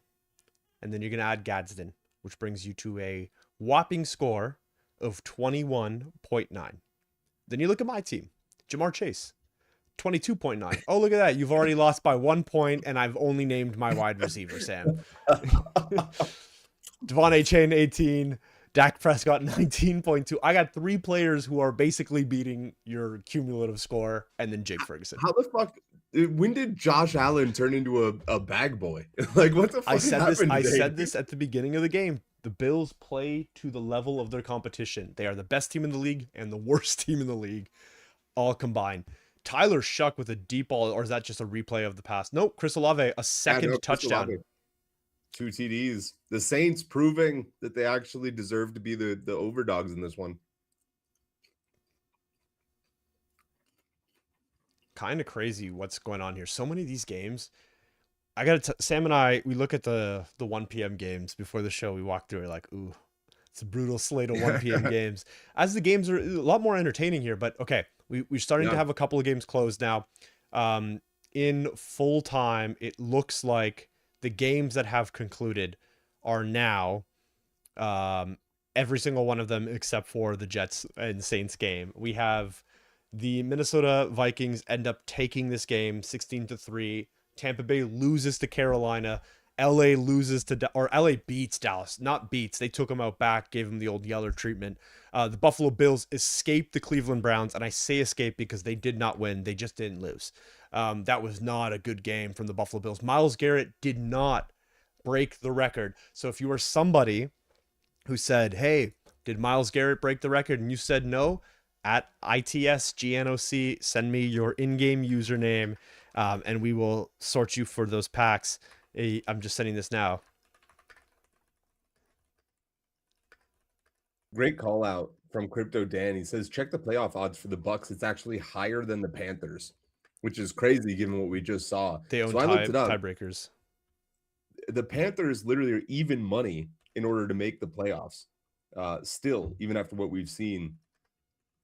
How does Tampa Bay own the tiebreakers if Carolina just won? So they'll probably own it through tiebreakers in the wild card slot. Actually, hey, instead of trying to figure this off the top of my head, why don't I bring up the playoff machine that I had ready to go? Here is okay. So here's what we've got. We've got the Saints winning this game. The Bills have won that. Tennessee has won that. W here. Vikings have won. The Panthers have lost. There's a win. Okay. Here's what we have as it stands today. We're looking at the NFC. Sorry? The Panthers won. Yeah. I got the Panthers in the W. So Panthers have the 4th seed. They're winning the NFC South. Tampa Bay, looking at this, I don't know the answer, Sam. Does not make any sense. I guess, actually, hold on. Let's take a look here. This is the only thing that I can think of. What does the Tampa Bay Buccaneers, what are their record? Who are they playing? So they have games against Miami and Carolina. And there's your answer right there. Their games against Miami and Carolina. So back to the playoff machine. We go to week 17. Carolina Panthers have to play the Seahawks. They probably lose this game. Whereas the Bucks are playing the Dolphins. They win that game. That goes week 18, then becomes the winner of that game, gets into the playoffs through the 4th seed. I guess the bet is it's very unlikely that the Panthers are going to sweep the Buccaneers and win back-to-back games. And naturally, people believe Bucks win this game, in which case they take that 4th seed. That is as high as they can place. They cannot place any higher. They will not make it in through the wild card. Both Green Bay, San Francisco, and the Rams all have tiebreakers on those 2 teams. And they just have more wins, so they cannot make it in. And what happens if they play each other again in the last week of the season? Exactly, so correct. Down to that. Yeah. All right, what do we got? We look at the schedule. Yeah, Dan, you nailed it. That's exactly why they play each other. Nice work, Dan. Last game of the season. Yeah, there's a lot of games. So if we look at that week, Jesus, let me try that again. If we look at that week 18 schedule, a lot of really interesting things on this calendar that I want to point out as maybe something that you guys should be preparing for a couple of weeks. It looks like every 1 o'clock game has ended. What we're going to do is we're going to walk through this schedule. We're going to recap the wins, give you one last chance to send me a DM. We'll look at the FDF scores and we'll call it for week 16. Here's what's interesting at the top. For week 18, games that matter, Detroit and Chicago. Again, Detroit needs to win out. So if they lose today, it doesn't matter at all. But this is what's going to end up happening. Ben finding me on TG. Congrats. That is awesome. Okay, great. We have this game is important, Chicago and Detroit. We've got the LA Denver game, which could be for that division. It could be for the AFC West, that win there. This game no longer matters at all. This game does not matter. This game does not matter. Not a lot that matters. This game here, Indianapolis and the Texans, this could be for a wild card seat. And this game, if San Francisco wins out, if they win their next 2 games against the Colts and whoever it is that they play in week 17, this week 18 matchup is actually for the number 1 seed in the NFC point blank, and also would then move the Rams and the Seahawks, or the Rams and the loser of this game, into wild card territory. The Baltimore Ravens, Pittsburgh has the opportunity there for also that to be a AFC North divisional win. We're going to look really quick at FootballDotFun and check the positional winners. Justin Herbert finishes the day on top, dethroning Caleb Williams, who came into it. Dak Prescott sitting on the outside, not going to make it. Only one quarterback makes it into the top 3. From the running back perspective, Chase Brown takes the first seed. James Cook takes the second seed. Kenneth Walker, who comes into the day with almost 30 points, moves down into third. Saquon Barkley holding on. Devon A. Chain holding on there in the 5th slot. Tight end, gross. Dallas Goedert, Jake Ferguson, Gadsden, does not matter at all. I would imagine that all 3 of these guys probably fall off the list. Trey McBride, Brock Bowers, Mark Andrews likely going to jump above that 12-point mark. Not a really defensible. Is that a disagreement, or are you in shock about how bad this leaderboard is, Sam? I'm in shock, man. You know, and I've never been so glad. I looked at Sam Laporta earlier, who I have quite a few shares of, and I was like, they went to Zylstra, who isn't even Tesla, who Tesla's been getting quite a few targets in the red zone and stuff. And I was still like, no, I'll keep it. The fall off of Sam Laporta has to be studied. Yeah. He was the rookie year was insane. Not the best tight end of the year. Yeah. And then finally the wide receiver position. Puka Nacua came into the lead with 50 points. Chris Olave drops 40 points. 40. That's crazy. Insane man. Day. Jackson Smith and Jigba holding on to 3rd place. Jamar Chase in 4th. Roma Dunze in 5th. Again, DJ Moore stepping in for him because Roma Dunze is injured. The last thing I will say is we look at that draft. You got brutalized, Sam. Do your research. Figure it out for next week. I want to go. We're doing this in week 16. That gives us 16, 17, 18. My goal is to go 3-0. We'll make this the best out of 3. The table from here, dude. I'm locking it in. Don't worry. Josh Allen's gonna remember what football is. Dan saying Tesla's actually a wide receiver. That also doesn't bode well for me. Oh yeah, good point there, Dan. To be fair to Sam, guy's confused. Big, tall, massive white guy, catches a lot of balls in the end zone. Typically, that is the definition of a tight end. Okay, we're gonna end the show here. All the 1 o'clock games have ended. It was a brutal slog. The game that mattered the most today was the Tampa Bay Buccaneers and the Carolina Panthers. The Panthers have taken that game by 3. The Chargers win, brutalizing the Cowboys. Dak Prescott gets sit with 6 minutes left in the game. One thing I will say to sort of finalize, again, if you have not been following, if you guessed Dak Prescott to score, if you guessed Jake Ferguson to be the highest scoring tight end, if you guessed Myles Garrett to not break the record, if you guessed the Minnesota Vikings to beat the New York Giants, and you have said it, I will not just be trusting a DM. I will go back and look at the chat logs to make sure that you're not lying to me. But if you said all of those things, you're going to go to x.com/ITSGNOC. You're going to send me your in-game username on FDF and your connected wallet, and we will get you sorted for those packs. Appreciate it. Thank you for watching today, Sam. I don't know if you've got anything else, but that's all for the show. Hot take, Steelers are going to win today, baby. Let's go. Not a chance, brother. Lions gotta win. They must win. And I want the drama on week 18. Will be a lot of fun. Thanks again, guys, for tuning in. That is the end of the week 16 show, ending up a little bit earlier than normal here because these games closed out so quickly. Appreciate you guys. Maybe a pack for the top chatters. Unfortunately, Dan, we actually have to make sure that it is a prediction. It is a competition-based giveaway. That was the directive from the team at FDF. We're going to honor that. But tune in next week. You'll have an opportunity. I appreciate you guys for watching. It's been a lot of fun hanging out with you guys the last 4 hours or so. A lot of really great games next week. We'll catch you then. Yeah. Thanks. Huge shout out. Dan, Steve, Lomer, Gabby.